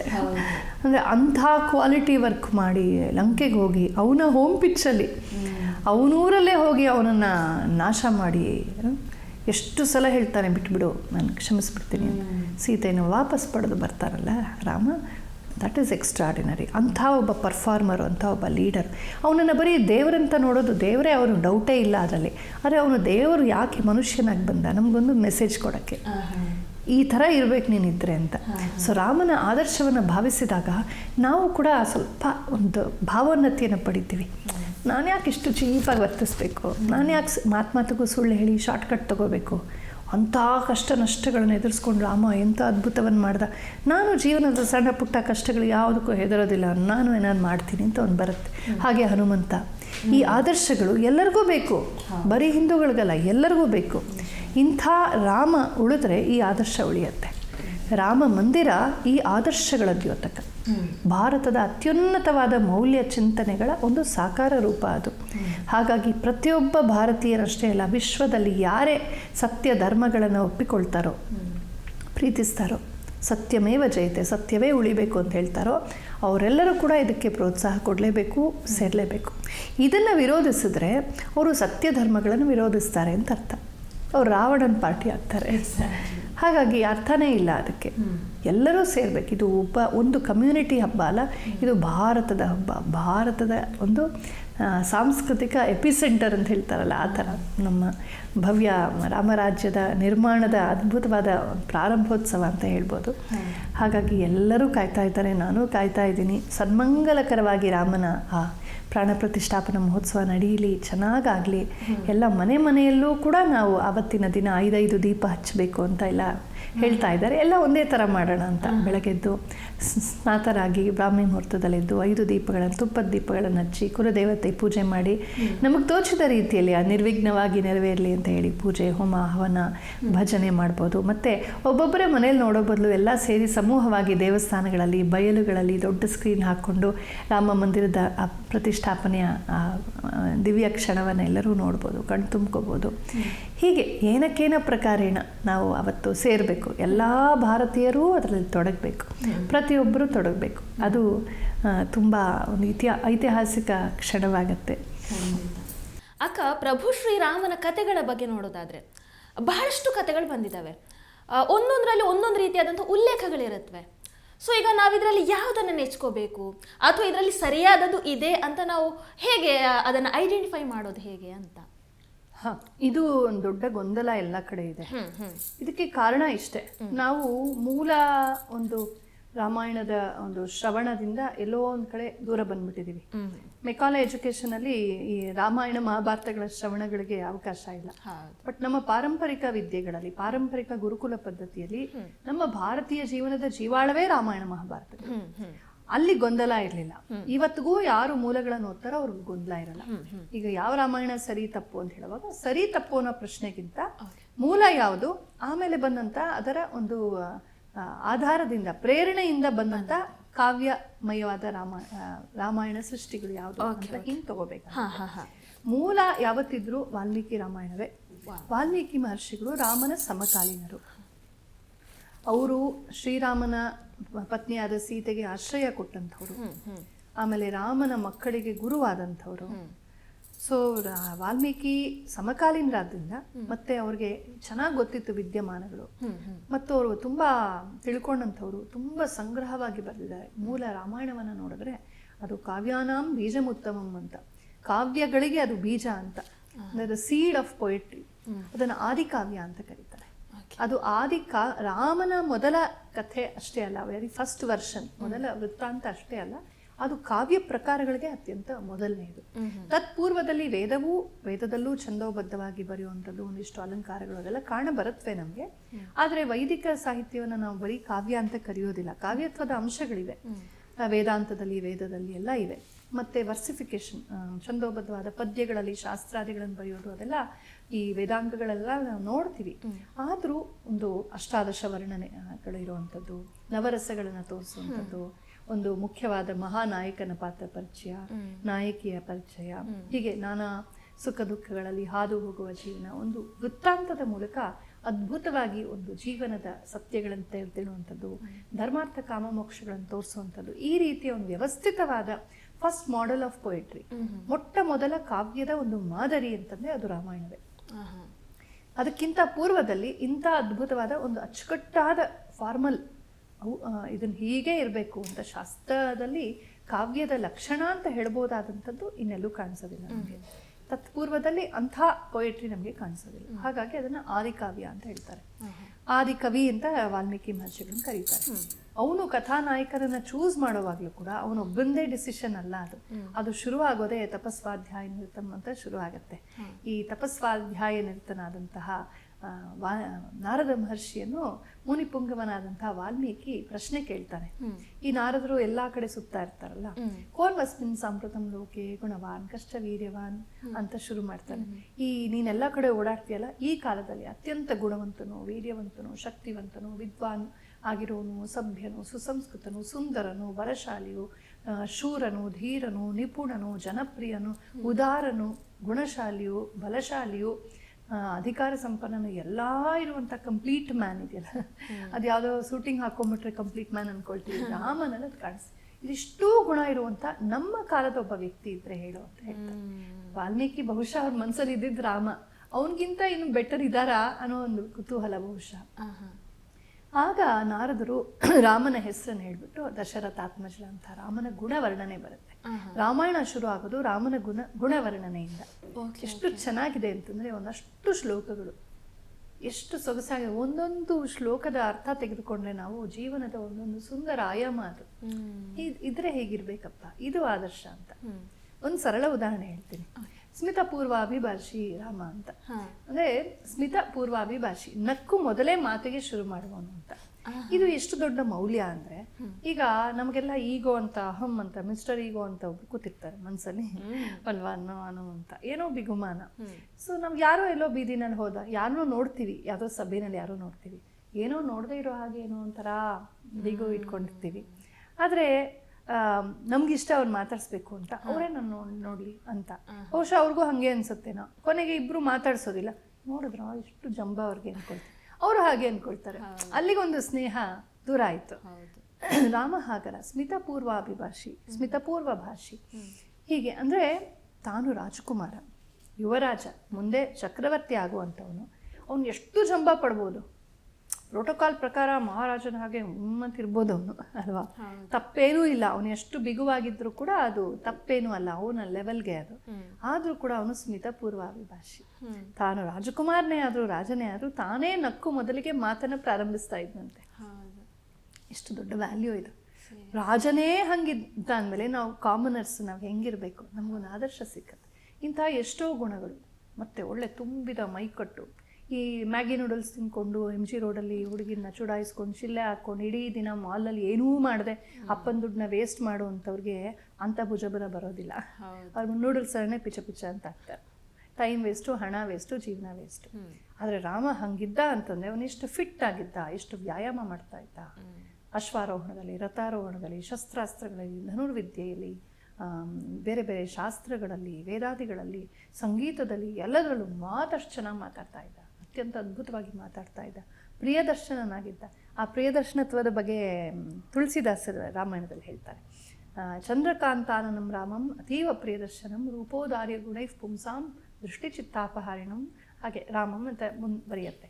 ಅಂದ್ರೆ ಅವನು ಯಾಕೆ ಪ್ರಿಯದರ್ಶನ, ಎಲ್ಲರಿಗೂ ಅವ್ನು ನೋಡಕ್ ಇಷ್ಟ ಅಂತಂದ್ರೆ ರೂಪ ಒಂದೇ ಅಲ್ಲ, ಔದಾರ್ಯ ಗುಣ.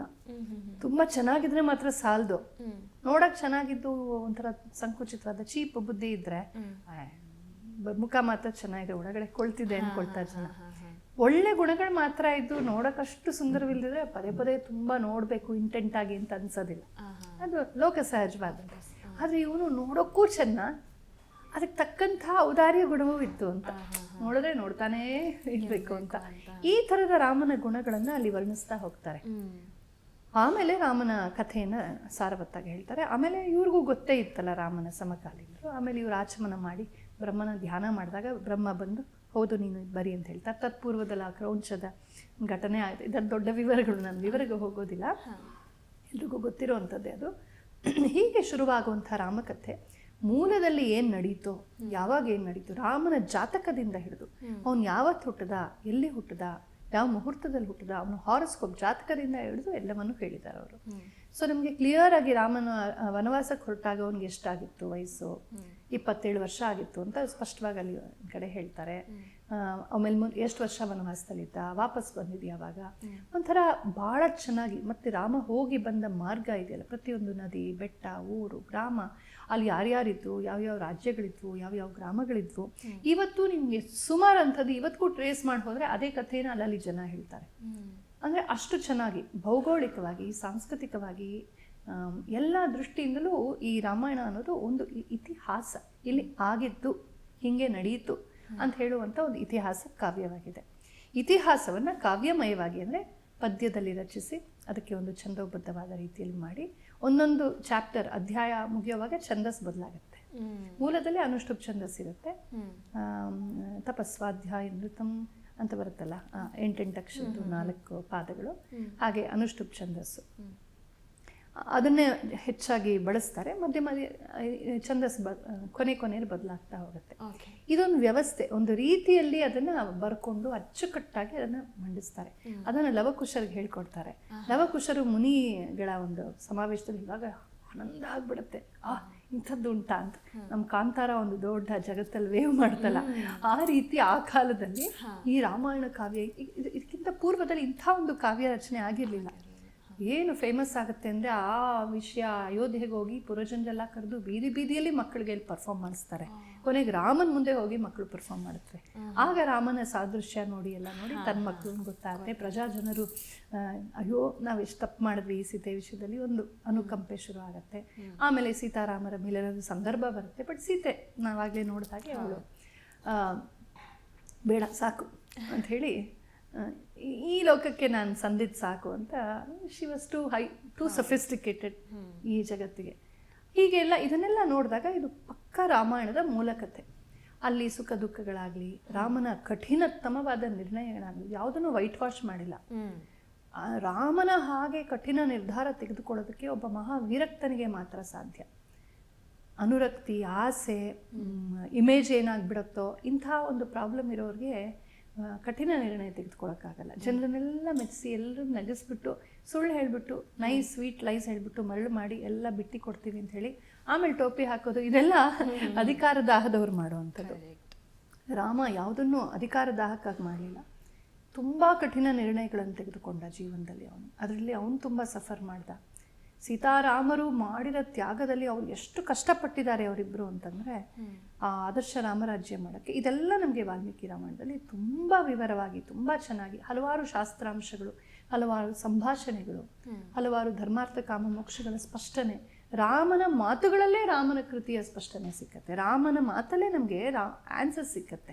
ಇವ್ರು ಯಾರೋ ಲೆಫ್ಟಿಸ್ಟ್ಗಳು ಕಿತ್ತೋದವ್ರು ಬಾಯಿಗೆ ಬಂದಂಗೆ ಹೇಳೋದೆಲ್ಲ ಬೇಕಿಲ್ಲ ನಮಗೆ. ರಾಮನೇ ಹೇಳ್ತಾನೆ ಈ ನಿರ್ಣಯ ಯಾಕೆ ಹೀಗೆ ಅಂತ. ತನ್ನ ಪ್ರತಿಯೊಂದು ನಡೆನುಡಿಗೆ ರಾಮನೇ ಸ್ವತಃ ಮಾತನಾಡುವಂಥ ಮಾತಿದೆ. ಸೀತೆಯೇ ಸ್ವತಃ ಹೇಳ್ತಾರೆ, ಇವ್ರು ಯಾರು ಸೀತೆ ಪರವಹಿಸ್ಕೊಂಬರಕ್ಕೆ. ಸೀತೆ ಶಿ ನೋಸ್, ಅವಳೇನು ಶೋಷಿತೆ ಅಲ್ಲ, ಅವಳು ರಾಣಿ, ಅವಳು ಜನಕ ಮಹಾರಾಜನ ಕುವರಿ, ಅವಳು ತುಂಬ ವಿದುಷಿ, ಅವಳು ಆಕೆಗೆ ಎಲ್ಲ ಗೊತ್ತಿತ್ತು, ರಾಜಧರ್ಮ ಗೊತ್ತಿತ್ತು, ಧರ್ಮ ಸೂಕ್ಷ್ಮಗಳು ಗೊತ್ತಿತ್ತು. ರಾಮನಷ್ಟೇ ಜವಾಬ್ದಾರಿ ಅವಳ ಕೈಲಿತ್ತು. ಅವಳು ಪಟ್ಟಾಭಿಷಿಕ್ತಳೆ ಅಲ್ವಾ, ರಾಮನ ಪಕ್ಕ ತಾನು ಪಟ್ಟಾಭಿಷಿಕ್ತ, ಪಟ್ಟ ಮಹಿಷಿ ಅವಳು. ಹಾಗಾಗಿ ಅವರ ಮಾತಲ್ಲಿ ಕೇಳಬೇಕು ನಾವು. ಇದೆಲ್ಲ ನಮಗೆ ಸಿಕ್ಕೋದು ವಾಲ್ಮೀಕಿ ರಾಮಾಯಣದಲ್ಲಿ. ಇಂಥ ವಾಲ್ಮೀಕಿ ರಾಮಾಯಣ ಎಂಥ ಅಲೆ ಎಬ್ಬಿಸ್ತು ಅಂತಂದರೆ, ಮುಂದೆ ಆ ನಂತರ ಬಂದಂಥ ಮಹಾಭಾರತದಲ್ಲೂ ರಾಮಾಖ್ಯಾನ ಬರುತ್ತೆ. ವ್ಯಾಸರು ಕೂಡ ರಾಮನ ಕಥೆಯನ್ನು ತೆಗೆದುಕೊಂಡು ತುಂಬ ಚೆನ್ನಾಗಿ ಅಲ್ಲಿ ವಿವರಿಸ್ಕೊಂಡು ಹೋಗ್ತಾರೆ. ಇಷ್ಟು ವಿವರ ಅಲ್ಲದೆ ಹೋದು, ಅದು ತುಂಬ ದೊಡ್ಡ ಕಾವ್ಯ. ಇದು 24,000 ಶ್ಲೋಕಗಳ ಕಾವ್ಯ. ಆದರೆ ವಾಲ್ಮೀಕಿ ರಾಮಾಯಣ ಅದು 1,00,000 ಶ್ಲೋಕಗಳ ಕಾವ್ಯ, ಬಿಗ್ಗೆಸ್ಟ್ ಎವರ್ ಅದು ಪ್ರಪಂಚದಲ್ಲಿ. ಅದಾದಮೇಲೆ ಬಹುಶಃ ಅಂಥದ್ದು ಬಂದೇ ಇಲ್ಲ ಅನಿಸುತ್ತೆ. ಸೊ ಅಲ್ಲಿ ಕೂಡ ರಾಮಾಖ್ಯಾನ ಬರುತ್ತೆ. ಇನ್ನು ಪುರಾಣಗಳಲ್ಲಿ, ಭಾಗವತಾದಿ ಪುರಾಣಗಳಲ್ಲೂ ಕೂಡ ರಾಮನ ಕಥೆ ಬಂದು ಹೋಗುತ್ತೆ. ಅಲ್ಲಿ ಇನ್ನೊಂದಷ್ಟು ಅಂಶಗಳು ಸೇರ್ತಾ ಹೋಗುತ್ತೆ.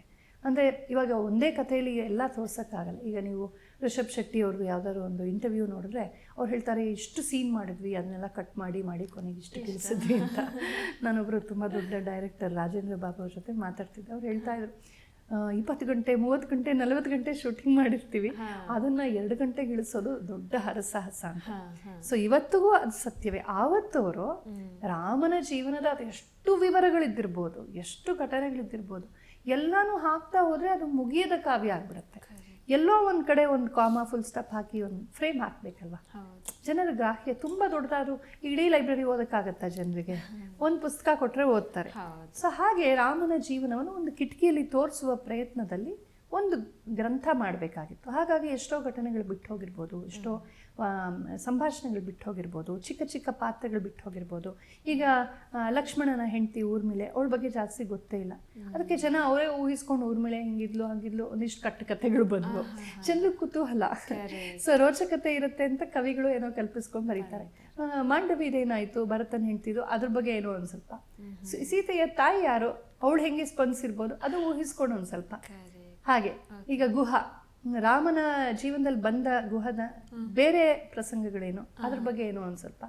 ಹೀಗೆ ಜನರೇ ಅಲ್ಲಿ ಚಿಕ್ಕ ಕ್ಯಾರೆಕ್ಟರ್ಸ್ ಯಾರಿರ್ತಾರೆ ಅವ್ರನ್ನ ಪಿಕಪ್ ಮಾಡಿ ಇವರೇ ಊಹಿಸ್ಕೊಂಡು 4-6 ಪುರಾಣಗಳಿಂದ ಅಲ್ಲಿಂದ ತಗೊಂಡು ಇವರೇ ಒಂದು ಸ್ವಲ್ಪ ಸೇರಿಸ್ಕೊಂಡು ಯಕ್ಷಗಾನ ಪ್ರಸಂಗಗಳನ್ನು, ನಾಟಕಗಳನ್ನು, ಕಾವ್ಯಗಳನ್ನು, ಕಾದಂಬರಿಗಳನ್ನು ಬರ್ಕೊಂಡು ಹೋಗಿದ್ದಾರೆ. ಇದು ತಪ್ಪಲ್ಲ. ಇದು ಇಟ್ಸ್ ಕಾಲ್ಡ್ ಪೊಯೆಟಿಕ್ ಲೈಸೆನ್ಸ್ ಅಂತ. ನಮ್ಮಲ್ಲಿ ಕಾವ್ಯ ಪರಂಪರೆ ಅಂತ ಇದೆ.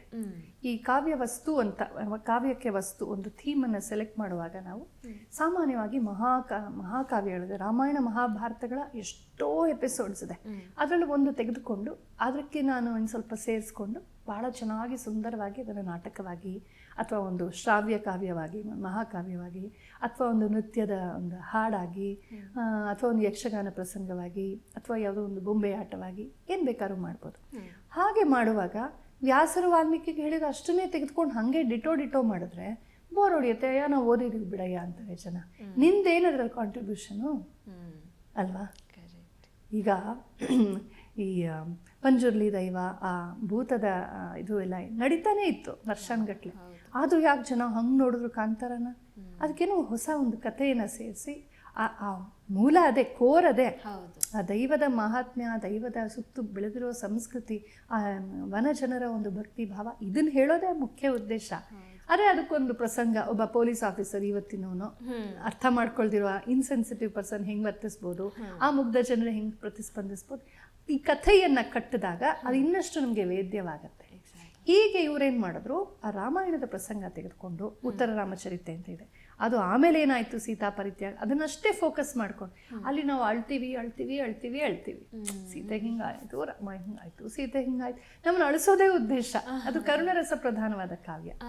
ಇನ್ಯಾರೋ ಒಬ್ರು ತೆಗೆದುಕೊಂಡು ನಮ್ಮ ಲಾನ್ಸರ್ ಡಾಕ್ಟರ್ ಶ್ರೀಧರ್ ಇದ್ದಾರಲ್ಲ, ಅವರು ತುಂಬ ಚೆನ್ನಾಗಿ ಕೇವಲ ಹಾಸ್ಯರಸಕ್ಕೆ ಕುಂಭಕರ್ಣಂದು ಹೇಳಿ ತೋರಿಸ್ತಾರೆ. ಮಾತಿಲ್ಲ ಏನಿಲ್ಲ, ಬರೀ ಅಭಿನಯದಲ್ಲಿ. ಅಂದರೆ ಕುಂಭಕರ್ಣನ ಎಬ್ಸೋದು. ನಾವು ಕೂಡ ನಮ್ಮ ಅಕಾಡೆಮಿ ಮೂಲಕ ಮಕ್ಕಳಿಗೆಲ್ಲ ಇದು ಕಾರ್ಯಕ್ರಮಗಳು ಮಾಡುವಾಗ ಒಬ್ಬನ ಕುಂಭಕರ್ಣನಾಗಿ ಮಲಗಿಸ್ಬಿಡ್ತೀವಿ. ಮಕ್ಕಳಿಗೆಲ್ಲ ಗಲಾಟೆ ಮಾಡ್ರಪ್ಪ ಅಂತ, ಅವ್ನು ಟಿವಿಗೆ ಇದು ಮಾಡಬೇಡಿ, ಅದೇ ಗಲಾಟೆ ಮಾಡಿ ಅಂತ ಅವ್ನು ಎಬ್ಸೋದು. ಏನು ಮಜಾ ಮಾಡ್ತಾರೆ ಮಕ್ಕಳು. ಅದೊಂದು ಪ್ರಸಂಗ ಅಷ್ಟೆ, ಹಾಸ್ಯರಸದ ಪ್ರಸಂಗ. ಅಥವಾ ಸೀತಾ ಸ್ವಯಂವರ, ಬರೀ ರಾಮ ಬರೋದು, ಬಿಲ್ಲೆತ್ತೋದು, ಅದು ಮುರಿದೋಗೋದು, ಆ ಒಂದು ವಿವಾಹದ ಅದ್ಭುತ ರಸ, ಶೃಂಗಾರ ರಸಗಳ ಒಂದು ಪ್ರಸಂಗ. ಅಥವಾ ಸೀತಾಪಹರಣದ ಪ್ರಸಂಗ, ಬರೀ ಅಲ್ಲಿ ಆ ಭಯಾನಕ ರಸ, ಅದ್ಭುತ, ಅಂದರೆ ಅವಳು ಆತಂಕ, ಭಯ ಇತ್ಯಾದಿ, ಇವನ ರೌದ್ರ ರಸ, ರಾವಣದ, ಅದದ್ದೇ ಒಂದು ಪ್ರಸಂಗ. ಸೀತೆನ ಹುಡ್ಕೊಂಬಂದ್ಮೇಲೆ ಎಲ್ಲ ಸೆಲೆಬ್ರೇಟ್ ಮಾಡ್ತಾರೆ ಕಪಿಗಳು. ಮಧುವನಕ್ಕೆ ನುಗ್ಗಿಬಿಟ್ಟು ಸುಗ್ರೀವೊಂದು ಪ್ರೈವೇಟ್ ಗಾರ್ಡನ್, ಅದು ಖಾಸಗಿ ಉಪವನ, ಎಲ್ಲ ಹಾಳು ಮಾಡಿಬಿಟ್ಟು ಕುಡಿದು ಕುಪ್ಪಳಿಸಿ ಹೆಂಗೆಂಗೋ ಮಜಾ ಮಾಡ್ತಿರ್ತಾರೆ. ಅದು ಮತ್ತೆ ಹಾಸ್ಯ ರಸಕ್ಕೆ. ಆ ಕಪಿಗಳು ಹೆಂಗೆಲ್ಲ ಆಡಿದ್ವು. ಮೊದಲೇ ಕಪಿ ಮರ್ಕಟಸ್ಯ ಸುರಾಪಾನಂ ಮಧ್ಯೆ ವೃಶ್ಚಿಕದಂಶನಂ, ಚೇಳು ಬೇರೆ ಕುಟುಕ್ಬಿಟ್ಟಿದೆ, ತನ್ಮಧ್ಯೆ ಭೂತ ಸಂಚಾರ, ದೆವ್ವ ಬೇರೆ ಹಿಡಿದ್ಬಿಟ್ಟಿದೆ, ಯದ್ವಾ ತದ್ವಾ ಭವಿಷ್ಯತಿ ಅಂತ ಒಂದು ಸುಭಾಷಿತ ಇದೆ. ಹಾಗೆ ಇವರು ಮೊದಲೇ ಕಪಿಗಳು ಚೇಷ್ಟೆ. ಈಗ ಅಲ್ಲೆಲ್ಲೋ ಇರುವಂಥ ಮಧುವಿನ ಹಣ್ಣುಗಳನ್ನೆಲ್ಲ ಅದೆಲ್ಲ ಮಾದಕವಾದದ್ದು ತಿಂದುಬಿಟ್ಟು ಹೇಗೆಗೋ ಆಡ್ತಾ ಇರುತ್ತೆ. ತುಂಬ ಚೆನ್ನಾಗಿದೆ ಆ ಪ್ರಸಂಗ, ಹಾಸ್ಯರಸ ಭರಿತವಾಗಿದೆ. ವಾಲ್ಮೀಕಿ ಮುನಿಗಳು ಎಷ್ಟು ಜೀವನ್ಮುಖಿಯಾಗಿದ್ರು ಅಂತ ಗೊತ್ತಾಗತ್ತೆ. ಅವ್ರು ಋಷಿ ಅಂತ ಹೇಳಿ ಸಾಮಾನ್ಯ ಜನರ ಜೀವನ ಇದನ್ನು ವಿಮುಖವಾಗಿರಲಿಲ್ಲ. ಏನೋ ಇದೆಲ್ಲ ಕೀಳು, ನಾನು ಮೇಲು, ಇದೆಲ್ಲ ಬರೋದು ಅಹಂಕಾರದಿಂದಾಗಿ. ಅವ್ರಿಗೆ ಅಹಂಕಾರ ಇರಲಿಲ್ಲ. ಜನಜೀವನವನ್ನು ತುಂಬ ಪ್ರೀತಿಯಿಂದ ತುಂಬ ಕರುಣೆಯಿಂದ ನೋಡಿದವರು. ಹಾಗಾಗಿ ಚಿಕ್ಕ ಚಿಕ್ಕ ಚಿಕ್ಕ ವರ್ಣನೆಗಳನ್ನೆಲ್ಲ ಮಾಡ್ತಾರೆ. ಅದಕ್ಕೆ ರಾಮಸ್ಯ ಅಯ್ಯನಂ ಅಂತ ಕರೆದ್ರು. ಅಂದರೆ ರಾಮನ ನಡೆದ ದಾರಿ ಅಂತ, ರಾಮನ ಪ್ರಯಾಣ, ಅದರಲ್ಲಿ ಎಲ್ಲರೂ ಬರ್ತಾರೆ. ಈ ಪ್ರಸಂಗಗಳನ್ನು ತೆಗೆದು ಈಗ ಸೇತು ನಿರ್ಮಾಣ ಮಾಡ್ತಾನೆ ರಾಮ, ಅದನ್ನೇ ಒಂದು ಪ್ರಸಂಗವಾಗಿ ಇನ್ನೊಬ್ಬರು ವರ್ಣಿಸ್ತಾರೆ. ಅದಕ್ಕೆ ಅವರು ಎಕ್ಸ್ಟ್ರಾ ಸೇರಿಸ್ಬೇಕು. ಅಳಿಲಂತಂದ್ರು, ಅಳಿಲ್ ಸೇವೆ ಅಂತ ಹೇಳ್ತೀವಲ್ಲ, ಒಂದು ಅಳಿಲ್ ಬರುತ್ತೆ, ಅದು ಮೂಲ ರಾಮಾಯಣದಲ್ಲಿ ಇಲ್ಲ, ಆದ್ರೆ ಇದಕ್ಕೆ ಪೂರಕವಾಗಿದೆ. ಅದು ಬೇರೆ ರಾಮಾಯಣದಲ್ಲಿ ಇದೆ, ಆದ್ರೂ ಇದೆಲ್ಲ ಕಾಲ್ಪನಿಕವೇ, ಇಲ್ಲ ಅಂತಲ್ಲ, ಮೂಲದಲ್ಲಿ ಇಲ್ಲ, ಆದರೆ ತುಂಬ ಪೂರಕವಾಗಿದೆ. ಸೊ ಔಚಿತ್ಯದ ಫ್ರೇಮ್ ಒಳಗೆ, ಔಚಿತ್ಯ ಅಂತ ಒಂದು ಗುಣವನ್ನ ಕಾವ್ಯಗಳಲ್ಲಿ ಹೇಳ್ತಾರೆ, ಔಚಿತ್ಯದಿಂದ ಆಚೆ ಇರಬಾರ್ದು. ಈಗ ಉದಾಹರಣೆಗೆ ಮುಮ್ತಾಜು ರಾಣಿ ಪಾತ್ರ ಹಾಕಬೇಕು ಯಾವುದೋ ಒಂದು ನಾಟಕದಲ್ಲಿ. ಸೊ ಮುಮ್ತಾಜ್ ಅಲಂಕಾರ ಹೆಂಗಿರ್ಬೇಕು, ರಾಣಿ ಥರ ಇರಬೇಕು, ಆಯ್ತಾ? ಈಗ ನಾನು ಅಲ್ಲಿ ದಾಸಿ ಪಾತ್ರ ಹಾಕಬೇಕು ಅಂತ ಇದ್ರೆ ನನ್ಗೆ ಹೆಂಗೆ ಹಾಕಬೇಕು, ದಾಸಿ ಥರನೇ ಹಾಕಬೇಕು. ನಾನು ಇಲ್ಲ ನನಗೆ ಆ ಕಿರೀಟ ಬೇಕು ಅಂತ ಹಾಕೊಂಡ್ಬಿಟ್ರೆ ಅದು ಮಿಸ್ ಮ್ಯಾಚ್ ಆಗಿಬಿಡುತ್ತೆ. ಬೇಕಾದ್ರೆ ಡ್ರೆಸ್ಸಿಂಗ್ ರೂಮಲ್ಲಿ ಏನು ಬೇಕಾದ್ರೂ ತಗ್ಲಾಕೊಂಡು ನೋಡಿ ಮಜಾ ಮಾಡ್ಬೋದು, ಸೆಲ್ಫಿ ತೊಗೋಬೋದು. ಆದರೆ ಸ್ಟೇಜ್ ಮೇಲೆ ಹೆಂಗಿರಬೇಕು, ಔಚಿತ್ಯ ಅಂತ ಹೇಳ್ತಾರೆ ಅದನ್ನು. ಹಾಗೆ ಮೂಲ ಕಥೆಗೆ ತೊಂದರೆ ಆಗದೆ ಇರೋ ಹಾಗೆ, ಮೂಲ ರಸಕ್ಕೆ, ಮೂಲ ಭಾವಕ್ಕೆ, ಮೂಲ ಸಂದೇಶಕ್ಕೆ ರಾಮನನ್ನೇ ಅಲ್ಲಿ ಇದು ಮಾಡಿಬಿಟ್ಟು ಸೈಡ್ ಲೈನ್ ಮಾಡಿಬಿಟ್ಟು ಇನ್ಯಾನು ಬೆಳೆಸೋಕೆ ಹೋಗ್ಬಾರ್ದು.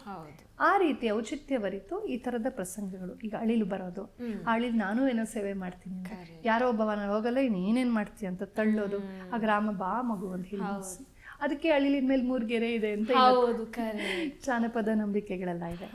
ತೊಂದರೆ ಇಲ್ಲ ಈ ಥರ. ಮತ್ತೆ ಸೀತೆ ರಾಮನ ಇದು ರಾಮೇಶ್ವರ ಲಿಂಗ ಸ್ಥಾಪನೆ ಮಾಡೋದು, ಅದು ವಾಲ್ಮೀಕಿ ರಾಮಾಯಣದಲ್ಲಿ ಬರೋದಿಲ್ಲ. ಮತ್ತೆ ಅಹಲ್ಯ ಕಲ್ಲಾಗೋದು, ಅವಳು ಕಲ್ಲಾಗೋದಿಲ್ಲ ಮೂಲ ರಾಮಾಯಣದಲ್ಲಿ. ಕಲ್ಲಿನಂತೆ ಅಂದರೆ ಅವಳು ಪತಿಗೆ ತಾನು ದ್ರೋಹ ಮಾಡದೇನೋ ದುಃಖದಲ್ಲಿರ್ತಾಳೆ, ರಾಮ ಹೋಗಿ ಸಾಂತ್ವನ ಮಾಡಿ ಸರಿಪಡಿಸ್ತಾನೆ. ಹೀಗೆ ಮೂಲ ಕಥೆಯ ಭಾವ ಏನಿದೆ, ಸಂದೇಶ ಏನಿದೆ, ಅದನ್ನು ತೆಗೆದುಕೊಂಡು ಅದಕ್ಕೆ ಅಲ್ಲಲ್ಲಿ ಚೇಂಜಸ್ ಮಾಡ್ಕೊಂಡು ಹೇಳ್ಕೊಂಡು ಹೋಗ್ತಾರೆ. ಈಗ ಕಾಳಿದಾಸ ರಘುವಂಶ ಕಾವ್ಯ ಬರೀತಾನೆ, ಅಲ್ಲಿ ರಾಮಾಯಣದಲ್ಲಿ ಅವನು ಏನು ಮಾಡ್ತಾನೆ ಅಂದರೆ, ಮೂಲ ವಾಲ್ಮೀಕಿ ರಾಮಾಯಣದಲ್ಲಿ ತುಂಬ ವಿವರವಾಗಿರೋದನ್ನ ಅವನು ಚಿಕ್ಕದಾಗಿ ಹೇಳ್ಬಿಟ್ಟು ತಪ್ತಾರೆ. ತುಂಬ ಚೆನ್ನಾಗಿದೆ. ಆಗಲೇ ವಾಲ್ಮೀಕಿ ತುಂಬ ಇವಾಗ ಸಮುದ್ರ ಲಂಘನ ಮಾಡೋದು, ಇವನ್ನ ದಾಟ್ಕೊಂಡು ಹೋಗೋದು, ಆ ಮೈನಾಕ, ಸುರಸ, ಸಿಂಹಿಕ ಅವನ್ನೆಲ್ಲ ಎದುರಿಸೋದು, ಅದೆಲ್ಲ ತುಂಬ ಸುಲಭವಾಗಿ ಹೇಳ್ಕೊಂಡು ಹೋಗ್ತಾನೆ, ಸಿಂಪಲ್ ಆಗಿ. ಯಾಕೆಂದರೆ ಈಗಾಗಲೇ ಚರ್ವಿತ ಚರ್ವಣ ತುಂಬ ಇದೆ, ಯಾವುದನ್ನು ಅಷ್ಟಾಗಿ ಹೇಳಿಲ್ವೋ ಅದನ್ನು ತೆಗೆದುಕೊಂಡು ಇವನು ಎಲಾಬ್ರೇಟ್ ಮಾಡ್ತಾನೆ. ಈಗ ಮಹಾಭಾರತದಲ್ಲಿ ಶಕುಂತಲೋಪಾಖ್ಯಾನ ತುಂಬ ಚಿಕ್ಕದು. ಅವಳೊಬ್ಬಳೇ ಇದ್ಲು ಕಣ್ವ ಆಶ್ರಮದಲ್ಲಿ. ಅವನು ಬಂದ, ಪರಸ್ಪರ ಮಾತಾಡಿದ್ರು, ಅವಳು ಆತಿಥ್ಯ ಕೊಟ್ಟಳು. ನೀನು ಯಾರು? ವಿಶ್ವಾಮಿತ್ರ ಮೇನಕೆಯರ ಮಗಳು, ಕಣ್ವರ ಸಾಕು ಮಗಳು. ಕರೆಕ್ಟಾಗಿದ್ದಾಳೆ ನನಗೆ, ಇವಳು ರೂಪ, ಸೌಂದರ್ಯ, ವಿದ್ಯೆ, ತೇಜಸ್ಸು ಎಲ್ಲ ನೋಡಿದ್ರೆ ಇವಳು ತುಂಬ ಯೋಗ್ಯವಾಗಿದ್ದಾಳೆ ಅಂತ ಅನಿಸ್ತು. ಮದುವೆ ಆಗ್ತೀವಿ ಉಂಡ್ಲು, ಗಾಂಧರ್ವ ವಿವಾಹ ಆದರು. ಆಮೇಲೆ ಮಗು ಆದಮೇಲೆ ಅವಳು ಹೋದ್ಲು. ಆಗ ಅವ್ನು ಹೇಳ್ತಾನೆ, ನಾವಿಬ್ಬರೇ ಇದ್ದಿದ್ದು ಮದುವೆ ಆದಾಗ, ನಾನು ರಾಜ, ನೀನು ಇಷ್ಟು ಚಲುವೆ ಆಗಿದೆಯಾ ಅಂದರೆ ನಿನ್ನನ್ನು ಯಾರು ಇಲ್ಲ ಅನ್ನೋಕ್ಕಾಗಲ್ಲ. ಸೊ ಬಂದ್ಬಿಟ್ಲು ಯಾರು ಹೂ ಅಂದ್ಬಿಟ್ಟ ರಾಜ ಅಂತ ಜನ ಆಡ್ಕೋಬಾರ್ದು. ನಮ್ಮಿಬ್ಬರ ಮದುವೆಯ ಸಾಕ್ಷಿ ಅವ್ನು ಹೇಳ್ಬಿಡು, ಸೂರ್ಯನೇ ಸಾಕ್ಷಿ ಅಂದಾಗ ಅವಳ ಪಾತಿವ್ರತ್ಯಕ್ಕೆ ಮೆಚ್ಚಿ ಸೂರ್ಯ ಸಾಕ್ಷಿ ಹೇಳ್ತಾನೆ, ಹೌದು ಇವಳು ನಿನ್ನ ವಿಧಿಯುಕ್ತವಾಗಿ ಮದುವೆ ಆಗದ ಹೆಂಡತಿ. ಅಷ್ಟೇ, ಇಷ್ಟೇ ನಡೆದದ್ದು. ನೀವು 5 ನಿಮಿಷದಲ್ಲಿ ಮುಗಿಸ್ಬಿಡ್ಬೋದು ಕಥೆನ. ಆದರೆ ಕಾಳಿದಾಸ ಈ ಪ್ರಸಂಗವನ್ನು ತೆಗೆದುಕೊಂಡು ಎಷ್ಟು ಸೊಗಸಾಗಿ ಇದನ್ನು ಟ್ವಿಸ್ಟ್ ಕೊಡ್ತಾನೆ ಅಂತಂದರೆ, ಆ ಕಣ್ವಾಶ್ರಮದಲ್ಲಿ ಶಕುಂತಲೆ ಒಬ್ಬಳೇ ಇರೋದಿಲ್ಲ, ಅವಳ ಜೊತೆ ಇನ್ನಿಬ್ಬರು ಕ್ಯಾರೆಕ್ಟರ್ಸು, ಪ್ರಿಯಂವದ, ಶಕುಂತಲ, ಅವರೆಲ್ಲ ನೋಡ್ಕೊಳಕ್ಕೆ ಹೆಣ್ಮಕ್ಳನ್ನ, ಒಬ್ಳು ವಾರ್ಡನ್ ಥರ ಗೌತಮಿ ಅಂತ ಹಿರಿಯ ಹೆಂಗಸಿರ್ತಾಳೆ, ಅಲ್ಲಿಗೆ ಶಾಂಗರವ ಇತ್ಯಾದಿ ಬ್ರಹ್ಮಚಾರಿಗಳಿರ್ತಾರೆ. ಅದೇನೋ ಪ್ರಸಂಗ, ಅಲ್ಲಿ ದುಂಬಿ, ಮಾಲತಿ ಇದು ಅಲ್ಲಿ ಹೋಗಿ ಇವಳು ನೀರು ಹಾಕೋದು, ಈ ದುಷ್ಯಂತ ಬರೋದು ನೋಡೋದು, ಆಹಾ ಆ ದುಂಬಿ ಹಿಂಗೆ ಬರುತ್ತೆ, ಮುಖ ಹತ್ರ ಬರುತ್ತೆ, ಕಿವಿ ಹತ್ರ ಹೋಗಿ ಏನೋ ಗುಟ್ಟು ಹೇಳ್ತಾ ಇದೆ, ತುಟಿ ಹತ್ರ ಹೋಗಿ ಮುಟ್ತಾ, ಅಯ್ಯೋ ತತ್ವಾನ್ ವೇಷಾನ್ ವಯಮಿಹ ಹತಃ ಮಧುಕರ ತ್ವಂ ಖಲು ಕೃತಿ. ಅಯ್ಯೋ ಇವಳು ಯಾರಪ್ಪ ಅಂತ ಯೋಚನೆ ಮಾಡ್ಕೊಂಡು ಸಾಯ್ತಾ ಇದ್ದೀನಿ ನಾನು, ನೀನು ಹತ್ರ ಹೋಗ್ಬಿಟ್ಟು ಕಿವಿ ಹತ್ರ ಗುಟ್ಟು ಹೇಳ್ಬಿಟ್ಟೆ, ತುಟಿಯನ್ನು ಚುಂಬಿಸ್ಬಿಟ್ಟೆ. ಇದೆಲ್ಲ ಕಾಳಿದಾಸನ ಕಲ್ಪನೆ. ಅಂದರೆ ಆ ಶೃಂಗಾರವನ್ನು ಎಷ್ಟು ಚೆನ್ನಾಗಿ ಬೆಳೆಸ್ತಾನೆ. ಇದು ರಸಾಸ್ವಾದಕ್ಕಾಗಿ, ಅಂದರೆ ಮೂಲ ಕಥೆಗೆ ಧಕ್ಕೆ ಬರೋದಿಲ್ಲ, ಆದರೆ ಅದಕ್ಕೆ ಪೂರಕವಾದಂಥ ರಸಗಳನ್ನು ನಿರ್ಮಿಸುವಂಥದ್ದು. ಹಾಗೆ ಈಗ ನಾವು ಒಳ್ಳೆ ಅಡುಗೆ ಮಾಡಿರ್ತೀವಿ ಮನೇಲಿ, ಪ್ರತಿದಿನ ಅದೇ ಮಾಮೂಲಿ ಪಾತ್ರೆ ಇಟ್ಕೊಂಡು ಊಟ ಮಾಡ್ಕೊಂಡು ಮುಗಿಸ್ತೀವಿ.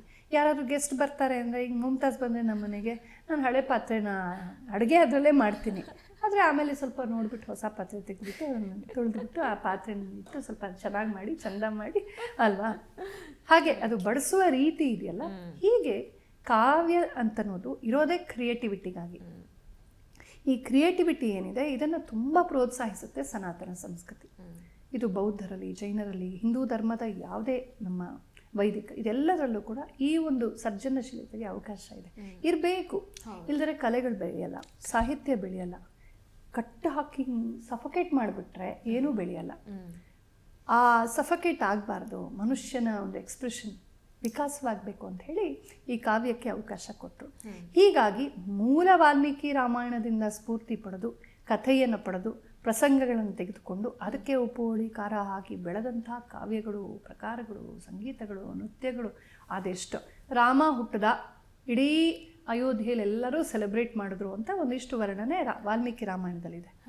ಅದನ್ನು ತಗೊಂಡು ಎಷ್ಟು ಜಾನಪದ ಹಾಡುಗಳು ಹುಟ್ಟಿವೆ ಅಂದರೆ, ರಾಮ ಹುಟ್ಟಿದಾಗ ದಶರಥ ಏನೇನು ಅಡುಗೆ ಮಾಡಿ ಬಡಿಸ್ತಾ, ಪುಳಿಯೋಗರೆ ಬಡಿಸ್ತಾ, ಪಾಯಸ ಬಡಿಸ್ತಾ, ಕೋಸು. ಅವರು ನಾರ್ತ್ ಇಂಡಿಯನ್ಸ್. ನಮ್ಗೆ ಪುಳಿಯೋಗರೆ ನಮ್ಮ ಪಾಯಸ ಹಾಕಿರ್ಲಿಕ್ಕಿಲ್ಲ, ಅವ್ರು ಬೇರೆ ಏನೋ ಹಾಕಿರ್ಬೋದು, ಆ ಕಾಲದಲ್ಲಿ ಏನಿತ್ತು ಅದು. ಆದರೆ ನಮಗೆ ನಮ್ಮವನು ರಾಮ ಅಲ್ವಾ. ಇವಾಗ ಹನುಮಂತ ನಮ್ಮ ವೀರ ಕನ್ನಡಿಗ. ಹನುಮಂತನ ಕಾಲದಲ್ಲಿ ಕನ್ನಡ ಹುಟ್ಟಿತ್ತೋ ಇಲ್ವೋ ಗೊತ್ತಿಲ್ಲ, ಆದರೆ ನಮಗೆ ಅವನು ವೀರ ಕನ್ನಡಿಗ. ಅಂದರೆ ನಮಗೆ ಒಂದು ಆತ್ಮೀಯತೆ ಬರುತ್ತೆ. So no problem. ಯಾರು ನಮ್ಮನ್ನು ತಪ್ಪು ಅಂತ ಯಾವ ಜಗದ್ಗುರುಗಳು ಹೇಳಲ್ಲ, ಯಾರೂ ಕೇಸ್ ಹಾಕಲ್ಲ. ಜನ ಈ ರಾಮನನ್ನು, ಈ ಸೀತೆಯನ್ನು, ಈ ಹನುಮಂತರನ್ನು ಹೃದಯಕ್ಕೆ ತೆಗೆದುಕೊಂಡು ಅದರ ಸುತ್ತು ತಮ್ಮ ಪ್ರೇಮವನ್ನು ಸುರಿಸಿದ್ದಾರೆ. ಕೋದಂಡ ರಾಮ ಹೀಗೆ ಬಿಲ್ಲಿಟ್ಕೊಂಡು ಹಿಂಗೆ ನಿಂತಿರ್ತಿದ್ನ ರಾಮ ಗೊತ್ತಿಲ್ಲ. ಅವನು ಹೊರೆ ಆಯುಧ ಇಟ್ಕೊಂಡು ಓಡಾಡ್ತಿದ್ದ, ಕತ್ತಿ ಇತ್ತು, ಇನ್ನೇನೇನೋ ಇತ್ತು. ಆದರೆ ನಮಗೆ ರವಿವರ್ಮ ರಚಿಸಿರುವಂಥ ಕೋದಂಡ ರಾಮನೇ ಬೇಕು. ನಮ್ಮ ಶಿಲ್ಪಗಳಲ್ಲಿ, ಕಾವ್ಯಗಳಲ್ಲಿ, ನಮ್ಮ ಚಿತ್ರಗಳಲ್ಲಿ ಹೆಚ್ಚಾಗಿ ಧನುರ್ಧಾರಿಯಾಗಿ ತೋರಿಸ್ತಾರೆ. ಹನುಮಂತ ಗದೆ ಇಟ್ಕೊಂಡಿದ್ದ ಯಾವಾಗಲೂ ಅಂತ ನಾನಂತೂ ನೋಡಿಲ್ಲ ವಾಲ್ಮೀಕಿ ರಾಮಾಯಣದಲ್ಲಿ ಜಾಸ್ತಿ. ಎಲ್ಲೂ ಅವನು ತುಂಬ ಬಲಶಾಲಿ ಅಂತ ಗೊತ್ತು, ಆದರೆ ಗದೆ ಇಲ್ಲದೆ ಇವತ್ತು ಹನುಮಂತನ ತೋರ್ಸಕ್ಕೆ ನನಗೂ ಕಷ್ಟ. ಹೌದು, ಅಂದರೆ ಜಾನಪದೀಯ ಸಂಸ್ಕೃತಿ ಹೇಗೆ ಅಂದರೆ ಶುಗರ್ ಕೋಟಿಂಗ್ ಥರ ಈ ಕಾವ್ಯ ಸಂಸ್ಕೃತಿ. ಹೀಗೆ ಮೂಲ ರಾಮಾಯಣ ಕಥೆಗೆ ತೆಲುಗಿನಲ್ಲಿ, ಕನ್ನಡದಲ್ಲಿ, ತಮಿಳಲ್ಲಿ, ಹಿಂದಿನಲ್ಲೂ ಬೇರೆ ಬೇರೆ ಹಿಂದಿಗಳಿವೆ. ಬ್ರಜ ಭಾಷಾ ಇರ್ಬೋದು, ಕಾಶ್ಮೀರದಲ್ಲಿ ಇದು ಕಾಶಿನಲ್ಲಿದ್ದಂಥ ಅವಧಿ, ಆ ಕಡೆ ಕಾಶಿಯ ಭಾಷೆ, ನಮ್ಮ ತುಳಸಿದಾಸರು ಬರೀತಾರಲ್ಲ ಆ ಕಡೆ ಭಾಷೆ, ಸಿಂಧವಿ ಭಾಷೆ ಇರ್ಬೋದು, ಗುಜರಾತಿ, ಎಲ್ಲ ಭಾಷೆಗಳಲ್ಲೂ ರಾಮಾಯಣ ಬಂದಿದೆ. ಮೊನ್ನೆ ಕೂಡ ನಮ್ಮ ರಾಷ್ಟ್ರಕವಿ ಕುವೆಂಪು ಅವರು ರಾಮಾಯಣ ದರ್ಶನ ಬರೆದಿದ್ದಾರೆ. ವೀರಪ್ಪ ಮೊಯ್ಲಿಯವರು ಬರೆದಿದ್ದಾರೆ. ನಾನೂ ಬರಿಬೋದು, ನೀವೂ ಬರಿಬೋದು, ಯಾರು ಬೇಕಾದ್ರೂ ಬರಿಬೋದು.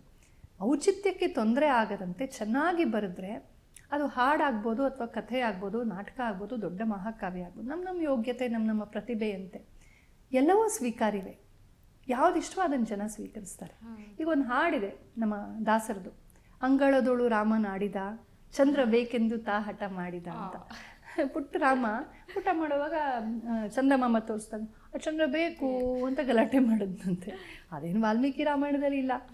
ಆವಾಗ ಏನು ಮಾಡೋದು, ಅವನು ಹಠ ಬೇಕೇ ಬೇಕು ಅಂತ. ಆಗ ಸುಮಂತ್ರ ಮಂತ್ರಿ ಎಲ್ಲ ಬಂದರು ಪ್ರಾಬ್ಲಮ್ ಸಾಲ್ವ್ ಮಾಡೋಕ್ಕೆ.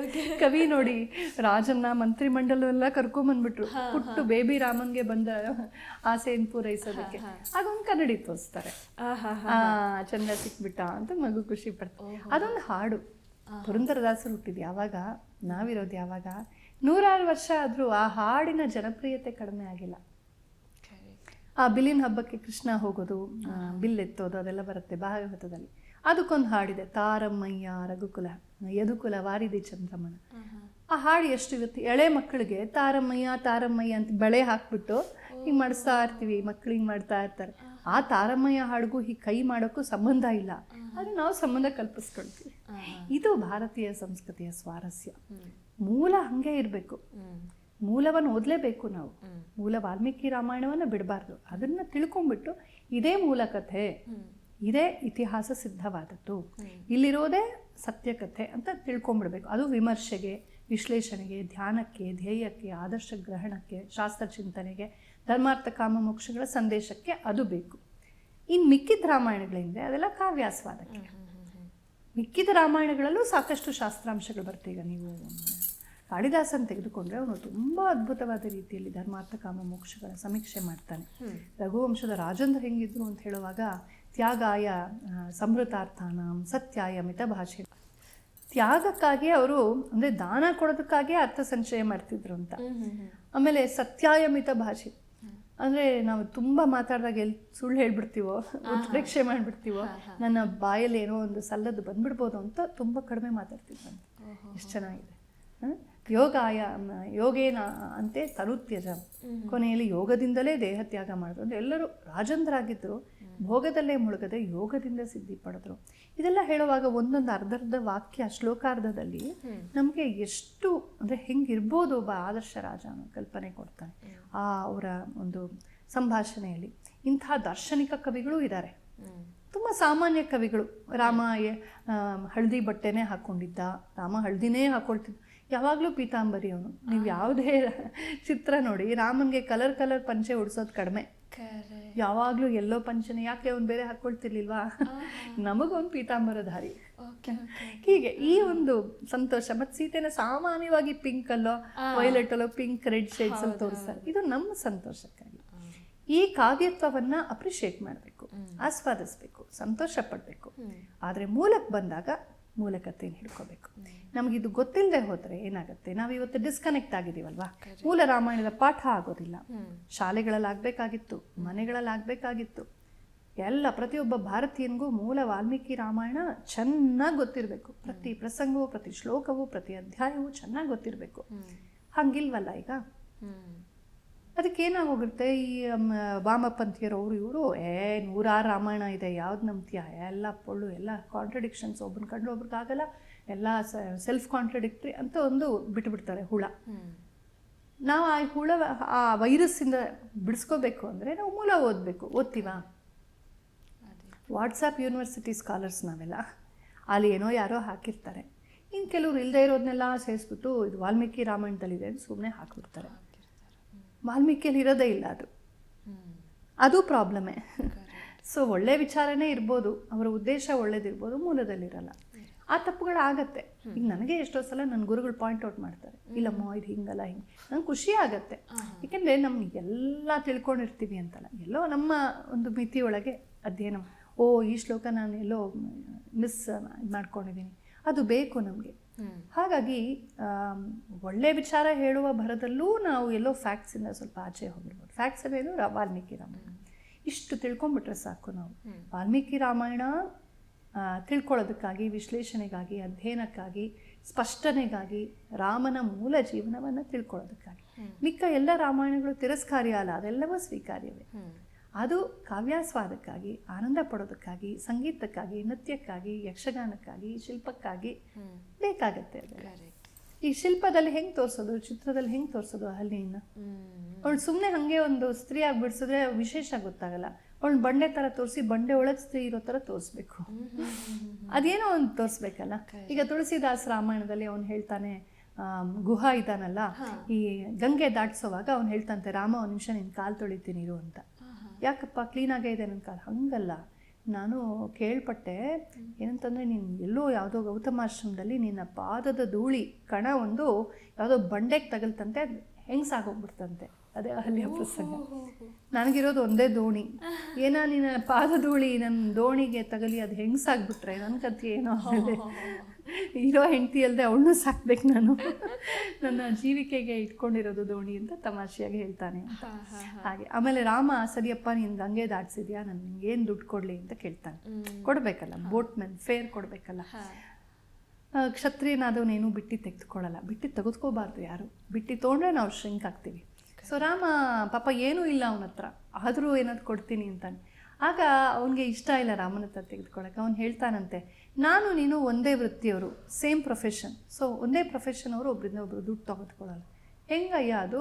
ನಾನು ಕ್ಷತ್ರಿಯ, ನೀನು ಒಬ್ಬ ಇದು ಟ್ರೈಬಲ್ ಕಿಂಗು, ನೀನು ನಾವಿಕ, ಹೆಂಗೆ ಆಗತ್ತೆ ಅಂತ. ಅಂತ ಹಂಗಲ್ಲ, ನಾನು ಗಂಗೆಯನ್ನು ಆಚೆಗೆ ಜನರನ್ನು ಕರ್ಕೊಂಡು ಹೋಗ್ತೀನಿ, ನೀನು ಭವಸಾಗರವನ್ನು ದಾಟಿಸ್ತೀಯ. ಸೊ ಜನ್ಮ ಮರಣಗಳ ಒಂದು ದೊಡ್ಡ ಸಾಗರವನ್ನು ದಾಟಿಸ್ತೀಯ. ಸೊ ನೀನು ನಾವಿಕ, ನಾನು. ಹೀಗೆ ಈ ಪ್ರಸಂಗಗಳೆಲ್ಲ ಸೇರ್ಕೊಂಡು ಹೋಗಿವೆ ತುಂಬ. ಇಲ್ಲಿ ಬಂದ ರಾಮ ಅಂಬುತೀರ್ಥದಲ್ಲಿ, ಅಲ್ಲಿ ಬಾಯಾರಿಕೆ ಆಯಿತು, ಬಾಣ ಬಿಟ್ಟ, ನದಿ ನೀರು ಚಿಮ್ತು, ಶರಾವತಿ ನದಿಯಾಗಿ. ಶರಾವತಿ ಅಂತ ಅದಕ್ಕೆ ಹೆಸರು. ಶರ ಅಂದರೆ ಬಾಣ, ರಾಮನ ಬಾಣದಿಂದ. ಅಂಬುತೀರ್ಥ ಅಂತಲೇ ಆ ಜಾಗದ ಹೆಸರು ಕೂಡ, ಊರಿನ ಹೆಸರು ಕೂಡ.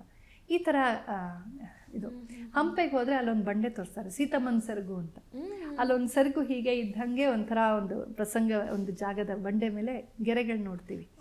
ಅದೊಂಥರ ಹಿಂಗೆ ಸೆರಗು ಹಾಸಿದ್ರೆ ಹೇಗಿರ್ಬೋದು ಹಾಗೆ. ಅದು ಸೀತಮ್ಮನ ಸೆರಗು ಅಂತ. ಅಂದರೆ ಸೀತೆ ತನ್ನ ಆಭರಣಗಳನ್ನ ಕಳಚಿ ಗಂಟು ಕಟ್ಟಿಬಿಟ್ಟು ಸೆರಗಿನ ಹಿಂಗೆ ಹಾಕಿದ್ಲು ಇಲ್ಲಿ ಅಂತ. ಅಲ್ಲೇ ಹಾಕಿದವಳು ಋಷ್ಯಮುಖ ಕಿಷ್ಕಿಂಧೆಯ ಭಾಗದಲ್ಲಿ. ಅದಕ್ಕಿದ್ದು ಕನೆಕ್ಟ್ ಮಾಡೋದು. ಹೀಗೆ ಇದೆಲ್ಲ ನಮ್ಮ ಭಾವಭಕ್ತಿಗೆ ಸಂಬಂಧಪಟ್ಟಿದ್ದು. ಇದನ್ನು ನಾವು ಇಲ್ಲಾಜಿಕಲ್ ಅಂತ ತಿರಸ್ಕರಿಸಬಾರ್ದು. ಅದರಲ್ಲಿರೋದು ಎಸ್ಥೆಟಿಕ್ಸ್, ಅದರಲ್ಲಿರೋದು ಆಸ್ವಾದ, ಭಕ್ತಿ, ಸಂತೋಷ, ಧ್ಯಾನ. ರಾಮ ಧ್ಯಾನಕ್ಕಾಗಿ ಇದಿರೋವಂಥದ್ದು. ಆದರೆ ರಾಮ ಜೀವನದ ಮೂಲ ಕಥೆ ಏನಿದೆ ಅದು ವಾಲ್ಮೀಕಿ ರಾಮಾಯಣ. ಆವಾಗ ನಮಗೆ ಕನ್ಫ್ಯೂಷನ್ ಇರುತ್ತೆ. ಅದು ಇಲ್ಲಿ ಇದು ಇಲ್ಲಿ, ಅದು ಬಿಡದೆ ಇದೆ. ಈಗ ಆಧಾರ್ ಕಾರ್ಡ್ ಅಂತೂ ಇಟ್ಕೊಂಡಿರ್ಬೇಕಾ? ಆಮೇಲೆ 10 ಜನ 10 ಥರ ಪ್ರೊಫೈಲ್ ಬರ್ಕೊಡ್ಬೋದು ನಮಗೆ. ಆರ್ತಿ ಅವರೇ ನೀವು ಹಾಗೆ ಹೀಗೆ ಅಂತ ಹೊಗಳಿ ಬರೀಬೋದು, ಇನ್ನೊಬ್ಬರೇ ನೀವು ಹೀಗೆ ಹಾಗೆ ಅಂತ ತೆಗಳಿ ಬರೀಬೋದು, ಅಥವಾ ನಾನೇ ಇನ್ನೊಂಥರ ಬರ್ಕೋಬೋದು. ಇಂಗ್ಲೀಷಲ್ಲಿ ಬರೀಬೋದು, ಕನ್ನಡದಲ್ಲಿ ಬರೀಬೋದು, ಇನ್ನೊಬ್ರು ಚಿಕ್ಕದಾಗಿ ಬ್ರೀಫಾಗಿ ಬರೀಬೋದು, ದೊಡ್ಡದಾಗಿ ಕೆಲವ್ರು ಏನೇನೋ ಹೇಳ್ತಾರೆ, ಹೌದಾ ಇದು ನಂದೇನಾ ಪ್ರೊಫೈಲ್ ಹೇಳ್ತಿದ್ದಾರೆ ಅನಿಸ್ಬಿಡುತ್ತೆ. ಏನೋ ಅವ್ರ ಪಾಪ ವಿಶ್ವಾಸ. ಕೆಲವ್ರು ಹೇಳಬೇಕಾದ್ದು ಹೇಳಿರಲ್ಲ. ಅದೆಲ್ಲ ಉಂಟು. ಓಕೆ, ಚಲೇಗ ಯಾವುದೋ ಸಭೆಯಲ್ಲಿ ಅಟ್ಲೀಸ್ಟ್ ಆರತಿ ಅಂತ ಹೆಸರು ಹೇಳೋದಲ್ಲ ಅಷ್ಟೇ ಬೇಕಿರೋದು. ಅದೇ ನಮ್ಮ ಅದೊಂದೇ ಐಡೆಂಟಿಟಿ ಉಳಿಯೋದು, ಮಿಕ್ಕಿದೆಲ್ಲ ಏನೂ ಅಲ್ಲ ನಿಜಕ್ಕೂ. ಆದರೆ ನಾನು ಏರ್ಪೋರ್ಟ್ಗೆ ಹೋದರೆ, ವಿದೇಶಕ್ಕೆ ಹೋದರೆ, ನಾನು ನೋಡ್ರಿ ನನ್ನ ಮೇಲೆ 10 ಜನ 10 ಥರ ಪ್ರೊಫೈಲ್ ಬರ್ಕೊಂಡಿದ್ದಾರೆ, ಅದೆಲ್ಲ ಸರಿ ತೋರಿಸಿ ಆಧಾರ್ ಕಾರ್ಡ್ ಅಂತ ಹೇಳ್ತಾರೆ. ಅದು ಅಥೆಂಟಿಕ್. ಹಾಗೆ ಅಥೆಂಟಿಕ್ ಕತೆ, ಅಧಿಕೃತವಾದ ಕತೆ ವಾಲ್ಮೀಕಿ ರಾಮಾಯಣ. ಮಿಕ್ಕಿದೆಲ್ಲ ಕಾವ್ಯ ಕಲ್ಪನೆಗಳು, ಆಸ್ವಾದ್ಯವಾದವು, ಪೂಜ್ಯವಾದವೇ. ಅವುಗಳು ಇದಕ್ಕೆ ಪೂರಕವಾಗಿವೆ. ಅಷ್ಟೇ ಅಲ್ಲ, ಭಾಳ ಹಿಂದಿನಿಂದಲೂ ಕೂಡ ರಾಮದ್ವಿಷರೂ ಇದ್ದರು. ಈ ಮತಕಲಹ ಇದೆಲ್ಲ ಒಂದು ಸ್ವಲ್ಪ ಸಣ್ಣ ಪುಟ್ಟ ಇದ್ದೇ ಇತ್ತು ನಮ್ಮಲ್ಲಿ. ಅದನ್ನ ಇಟ್ಕೊಂಡೇ ಆಕ್ರಮಣಕಾರ ನಮ್ಮನ್ನು ಆಟಾಡಿಸಿದ್ದು. ಈ ಮತೀಯವಾದ ಒಂದು ಪರಸ್ಪರ ದ್ವೇಷ ಇತ್ತಲ್ಲ, ಅಂಥವರು ಒಂದಷ್ಟು ಜನ ಕೆಟ್ಟದಾಗಿ ಕೂಡ ತಿರ್ಚಿದ್ದಾರೆ ಕತೆಗಳನ್ನು. ಅಲ್ಲಿ ಸೀತೆಗೆ ರಾವಣನ ಕಂಡ್ಲೆ ಇಷ್ಟ ಆಯಿತು. ಸ್ವಯಂವರದಲ್ಲೇ ಅವಳು ಇಷ್ಟಪಟ್ಟಿದ್ಲು, ರಾವಣಂಗೂ ಇಷ್ಟ ಆಯಿತು. ಈ ರಾಮ ಅಡ್ಡ ಬಂದ್ಬಿಟ್ಟು ಧನುರ್ಭಂಗ ಮಾಡಿಬಿಟ್ಟ.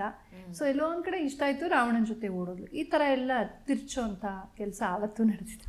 ಎಲ್ಲ ಕಾಲದಲ್ಲೂ ಉಪ್ಪು ಖಾರ ತಿನ್ನೋ ಮನುಷ್ಯರಲ್ಲಿ ರಾಗದ್ವೇಷಗಳಿರುತ್ತೆ. ಮೂಲ ಕಥೆಗೆ ಒಂಥರ ಧಕ್ಕೆ ಬರೋ ಥರ ಏನೋ ಒಂದು ಸ್ಯಾಡಿಸ್ಟಿಕ್ ಪ್ಲೆಷರ್ ಆ ಥರ ಮಾಡಿದಂಥ ಕವಿಗಳು ಇದ್ದಾರೆ ಹಿಂದೆ. ಇದೆಲ್ಲ ಹೆಚ್ಚು ಕಾಲ ಉಳಿದೂ ಇಲ್ಲ, ಜನ ಅಲ್ಲಲ್ಲೇ ಮರ್ತು ಬಿಟ್ಟಿದ್ದಾರೆ. ಬಟ್ ನಮ್ಮ ವಾಮಪಂಥೀರಿಗೆ ಇದೆಲ್ಲ ತುಂಬ ಇಷ್ಟ. ಇವರು ಬಾಯಿಗೆ ಬಂದಂಗೆ ಅನ್ನೋದಕ್ಕೆ ಇದೆಲ್ಲ ತುಂಬ ಹ್ಯಾಂಡಿ ಅವ್ರಿಗೆ. ಅಂಥದನ್ನೇ ಹೆಕ್ಕಿ ಹೆಕ್ಕಿ ಹೆಕ್ಕಿ ಹೆಕ್ಕಿ ಹೇಳುವಂಥ ಮಾಡ್ತಾರೆ. ಎಂದೋ ಇದೆಲ್ಲ ತಿರಸ್ಕೃತವಾಗಿವೆ. ಈಗ ಎಷ್ಟೋ ಸಿನಿಮಾಗಳು ಬರುತ್ತೆ, ಎಷ್ಟೋ ಸಿನಿಮಾಗಳು ನೋಡೋದೇ ಇಲ್ಲ ಜನ, ಒಂದು ವಾರನೂ ಓಡಲ್ಲ, ಒಂದೇ ದಿನ ಕೊಟ್ಟೋಗುತ್ತೆ. ಎಲ್ಲ ಜನರು ತೆಗೆದುಕೊಳ್ತಾರೆ ಅಂತಲ್ಲ, ಯಾವುದು ತುಂಬ ಇಷ್ಟ ಆಗುತ್ತೋ ಜನರಿಗೆ ಅದು ಉಳಿಯುತ್ತೆ ಅಲ್ವಾ. ಒಳ್ಳೆ ಕಥೆ, ಒಳ್ಳೆ ಹಂದರ, ಒಳ್ಳೆ ಮೆಸೇಜು, ಒಳ್ಳೆ ಆ್ಯಕ್ಟಿಂಗು ಎಲ್ಲ ಚೆನ್ನಾಗಾದರೆ ಖಂಡಿತ ಜನ ಸ್ವೀಕರಿಸ್ತಾರೆ. ಇಂಥ ಅಜೆಂಡಾ ಇಟ್ಕೊಂಡು ಚೀಪಾಗಿ ಏನೋ ಬರೆದ್ರೆ ಅದೆಲ್ಲ ನಡೆಯೋದಿಲ್ಲ. ಈಗ ಇನ್ಯಾರೋ ಒಬ್ಬರು ಸೀತಾಯಣ ಅಂತ ಕೆಟ್ಟದಾಗಿ ಬರೆದ್ರು, ಈ ಥರನೇ ಇಲ್ಲ. ಅಶ್ಲೀಲತೆಯನ್ನು ತುಂಬಿ, ಏನೇನೋ ತುಂಬಿ, ನ್ಯಾರೇಟಿವ್ಸ್ ತುಂಬಿ, ಮಾಡರ್ನ್ ರಾಮಾಯಣ ಅಂದ್ಕೊಂಡು ಸೀತೆಯನ್ನು ಹೈ ಹೀಲ್ಸಲ್ಲಿ ತೋರಿಸೋದು, ಏನೋ ಒಂದು ಹೆಲಿಕಾಪ್ಟ್ರಲ್ಲಿ ಬಂದು ಅವ್ನು ಕರ್ಕೊಂಡು ಹೆಲಿಕಾಪ್ಟರ್ ಇಷ್ಟ ಅಂತ ಇವಳು ಹತ್ಕೊಂಡ್ಬಿಟ್ಲು ಅಂತ, ಈ ಥರ ಎಲ್ಲ. ಅಂದರೆ ಆ ಸೀತೆಯ ವ್ಯಕ್ತಿತ್ವದ ಘನತೆಗೆ ಚ್ಯುತಿ ಬರೋ ಥರ ಮಾಡ್ತಾರೆ. ಇದು ತುಂಬ ತಪ್ಪು. ಇದು ನಮ್ಮ ಜನರಿಗೂ ಗೊತ್ತಾಗಲ್ಲ. ಅದೇನೋ ಆಸ್ವಾದ್ಯ, ಒಂದು ಕಾಮಿಡಿ ಅಂದ್ಕೊಂಡು ಶಾಲೆಗಳಲ್ಲಿ ಇದರಲ್ಲೆಲ್ಲ ಹಿಂಗೆ ತೋರಿಸ್ತಾರೆ. ತಪ್ಪದು. ಅಂದರೆ ಇಂಥದ್ದು ಏನಾಗುತ್ತೆ, ಕಾಲಾಂತರದಲ್ಲಿ ಅದನ್ನು ನೋಡೋರ ಮನಸ್ಸು ಮೇಲೆ ಅದು ಒಂದು ಧಕ್ಕೆ ಬೀಳುತ್ತೆ. ಕೊನೆಗೆ ಮತ್ತೆ ಅದೇ ಪಲ್ಲವಿಗೆ ಬರ್ತೀನಿ, ಯಾರೂ ಮೂಲ ಓದೋದಿಲ್ಲ. ಇದ್ದೇ ಪ್ರಾಬ್ಲಮ್ ಆಗಿರೋದು. ಮೂಲಗಳನ್ನು ಓದಿ ಅಷ್ಟೇ. ಇವತ್ತು ಮೂಲ ರಾಮಾಯಣದ ಕನ್ನಡ ಡೈರೆಕ್ಟ್ ಟ್ರಾನ್ಸ್ಲೇಷನ್ಸ್ ಇದೆ. ಒಳ್ಳೆ ಉತ್ಕೃಷ್ಟವಾದ ವಿದ್ವಾಂಸರುಗಳು ಮಾಡಿರುವಂಥದ್ದು ಭಾರತ ದರ್ಶನದ್ದು, ಗೀತಾ ಪ್ರೆಸ್, ಗೋರಖ್ಪುರ್ ಅವರು, ಇಂಥವ್ರು ತುಂಬ ಶ್ರೇಷ್ಠ ವಿದ್ವಾಂಸರುಗಳು ಮಾಡಿರುವಂಥ ಪ್ರಾಮಾಣಿಕವಾದ ಪುಸ್ತಕಗಳಿವೆ. ಮೂಲ ಓದಿ, ಇದನ್ನೂ ಓದಿ. ಐ ಮೀನ್ ಈ ಥರ ಬೇರೆ ರಾಮಾಯಣಗಳು. ಬಟ್ ಈ ಥರ ಲೆಫ್ಟಿಸ್ಟ್ ವ್ಯೂ, ರಾಮದ್ವೇಷದಿಂದ ಬರುವಂಥದ್ದು, ಮತೀಯ ದ್ವೇಷದಿಂದ ಬರುವಂಥದ್ದು ನೋಡಿ. ಈಗ ಮಹಾಭಾರತದ ಬಗ್ಗೆನೂ ಅಷ್ಟೇ, ಎಂತೆಂಥ ಅದ್ಭುತವಾದ ಕ್ಯಾರೆಕ್ಟರ್ಸು ಎಲ್ಲ ಇದ್ದಾರೆ ಅಲ್ಲಿ. ಕೃಷ್ಣ ಇದ್ದಾನೆ, ದ್ರೌಪದಿ ಇದ್ದಾಳೆ, ಧರ್ಮರಾಜ ಇದ್ದಾನೆ, ಒಳ್ಳೊಳ್ಳೆಯವರೆಲ್ಲ ಬಂದು ಹೋಗ್ತಾರೆ. ಅಲ್ಲಿ ಹುಡುಕಿ ಬರೀ ಏಕಲವ್ಯ ದ್ರೋಣ ತೆಗೆದುಕೊಳ್ಳೋದು. ದ್ರೋಣ ಏನು ಆದರ್ಶ ಪುರುಷ ಅಲ್ಲ ನಮಗೆ, ವ್ಯಾಸರು ಆದರ್ಶರು ನಮಗೆ ಶಾಂತಿಯಲ್ಲಿ, ಪ್ರೇಮದಲ್ಲಿ. ದ್ರೋಣನಿಗೂ ಒಂದಿಷ್ಟು ಜಿದ್ದು, ದ್ವೇಷ, ಒಂದೇ ಅಜೆಂಡಾ, ಅಧಿಕಾರದಾಹ ಇದೆಲ್ಲ ಇತ್ತು. ವ್ಯಾಸರೇನು ಯಾರನ್ನೂ ವೈಟ್ ವಾಶ್ ಮಾಡಲ್ಲ. ಆದರೆ ಅವನೊಬ್ಬನ ಇಟ್ಕೊಂಡು ಸಮಸ್ತ ಬ್ರಾಹ್ಮಣ ಕುಲವೇ ಹಿಂಗೆ, ಸಮಸ್ತ ಆಚಾರ್ಯ ಕುಲವೇ ಹಿಂಗೆ ಅನ್ನೋ ಥರ ದ್ರೋಣನನ್ನು ಇಟ್ಕೊಂಡು, ಒಂದು ಬ್ಯಾಡ್ ಎಕ್ಸಾಂಪಲ್ ಇಟ್ಕೊಂಡು ಇಡೀ ಆಚಾರ್ಯ ಕುಲವನ್ನು ತಪ್ಪಾಗಿ ತೋರಿಸುವಂಥ ಏಕಲವ್ಯ ನಾಟಕ ಬರೆಯುವಂಥದ್ದು ಹಿಂಗೆಲ್ಲ ಆಗುತ್ತೆ. ಅಂದರೆ ಅವ್ನು ಮಾಡಿದ ತಪ್ಪೆ, ನೋ ಡೌಟ್ ಅಬೌಟ್ ದಟ್. ಅವನ ವೈಯಕ್ತಿಕವಾದ ಏನು ಧೋರಣೆ ಇತ್ತು, ದ್ವೇಷ ಇತ್ತು, ಅದನ್ನು ಇಡೀ ಕುಲಕ್ಕೆ ಹಾಕೋದು ತಪ್ಪಾಗುತ್ತೆ. ಹಾಗೆ ಮತ್ತು ಈ ಕರ್ಣನನ್ನು ಗ್ಲೋರಿಫೈ ಮಾಡೋದು, ಕರ್ಣ ಅಂತೂ ಅದಿನ್ನೊಂದು ಪ್ರೋಗ್ರಾಮೇ ಮಾಡ್ಬೋದು. ಎಷ್ಟು ಅವನನ್ನು ಗ್ಲೋರಿಫೈ ಮಾಡಿದ್ದಾರೆ ಅಂದರೆ ಅವನೊಬ್ಬ ನೀಚ, ಆಲ್ ಸೆಡ್ ಅಂಡ್ ಡನ್. ಅವ್ನು ದಾನ ಶೂರ ಅನ್ನೋಲ್ಲ, ಏನೋ ದಾನ ಮಾಡಿರ್ಬೋದು, ಅವನಿಗಿಂತ ಜಾಸ್ತಿ ದಾನ ಯುಧಿಷ್ಠಿರ ಮಾಡಿದ್ದಾನೆ ನಾವು ನೋಡಿದ್ರೆ ಮಹಾಭಾರತ.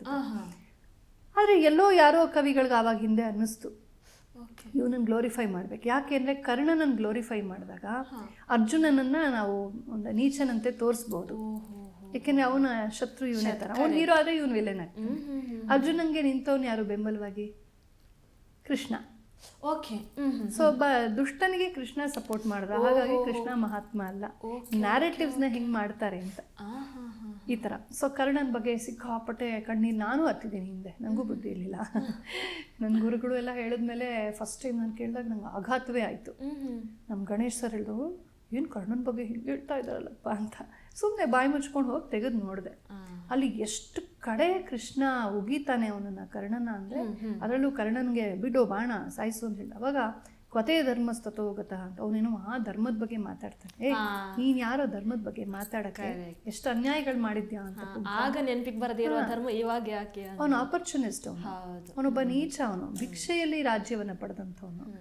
ಅವನು ಈಗ ಗಠಬಂಧನ್ಗಳಾಗತ್ತಲ್ಲ ಪೊಲಿಟಿಕಲ್, ಆ ಥರದವನು. ಅವನು ತನ್ನ ಶಾರ್ಟ್ಕಟ್ ತೆಗೆದುಕೊಂಡವನು. ಅವನು ವೀರ ಇರ್ಬೋದು, ಆದರೆ ಅವನು ತೆಗೆದುಕೊಂಡಿದ್ದೆಲ್ಲ ಶಾರ್ಟ್ಕಟ್ಟು.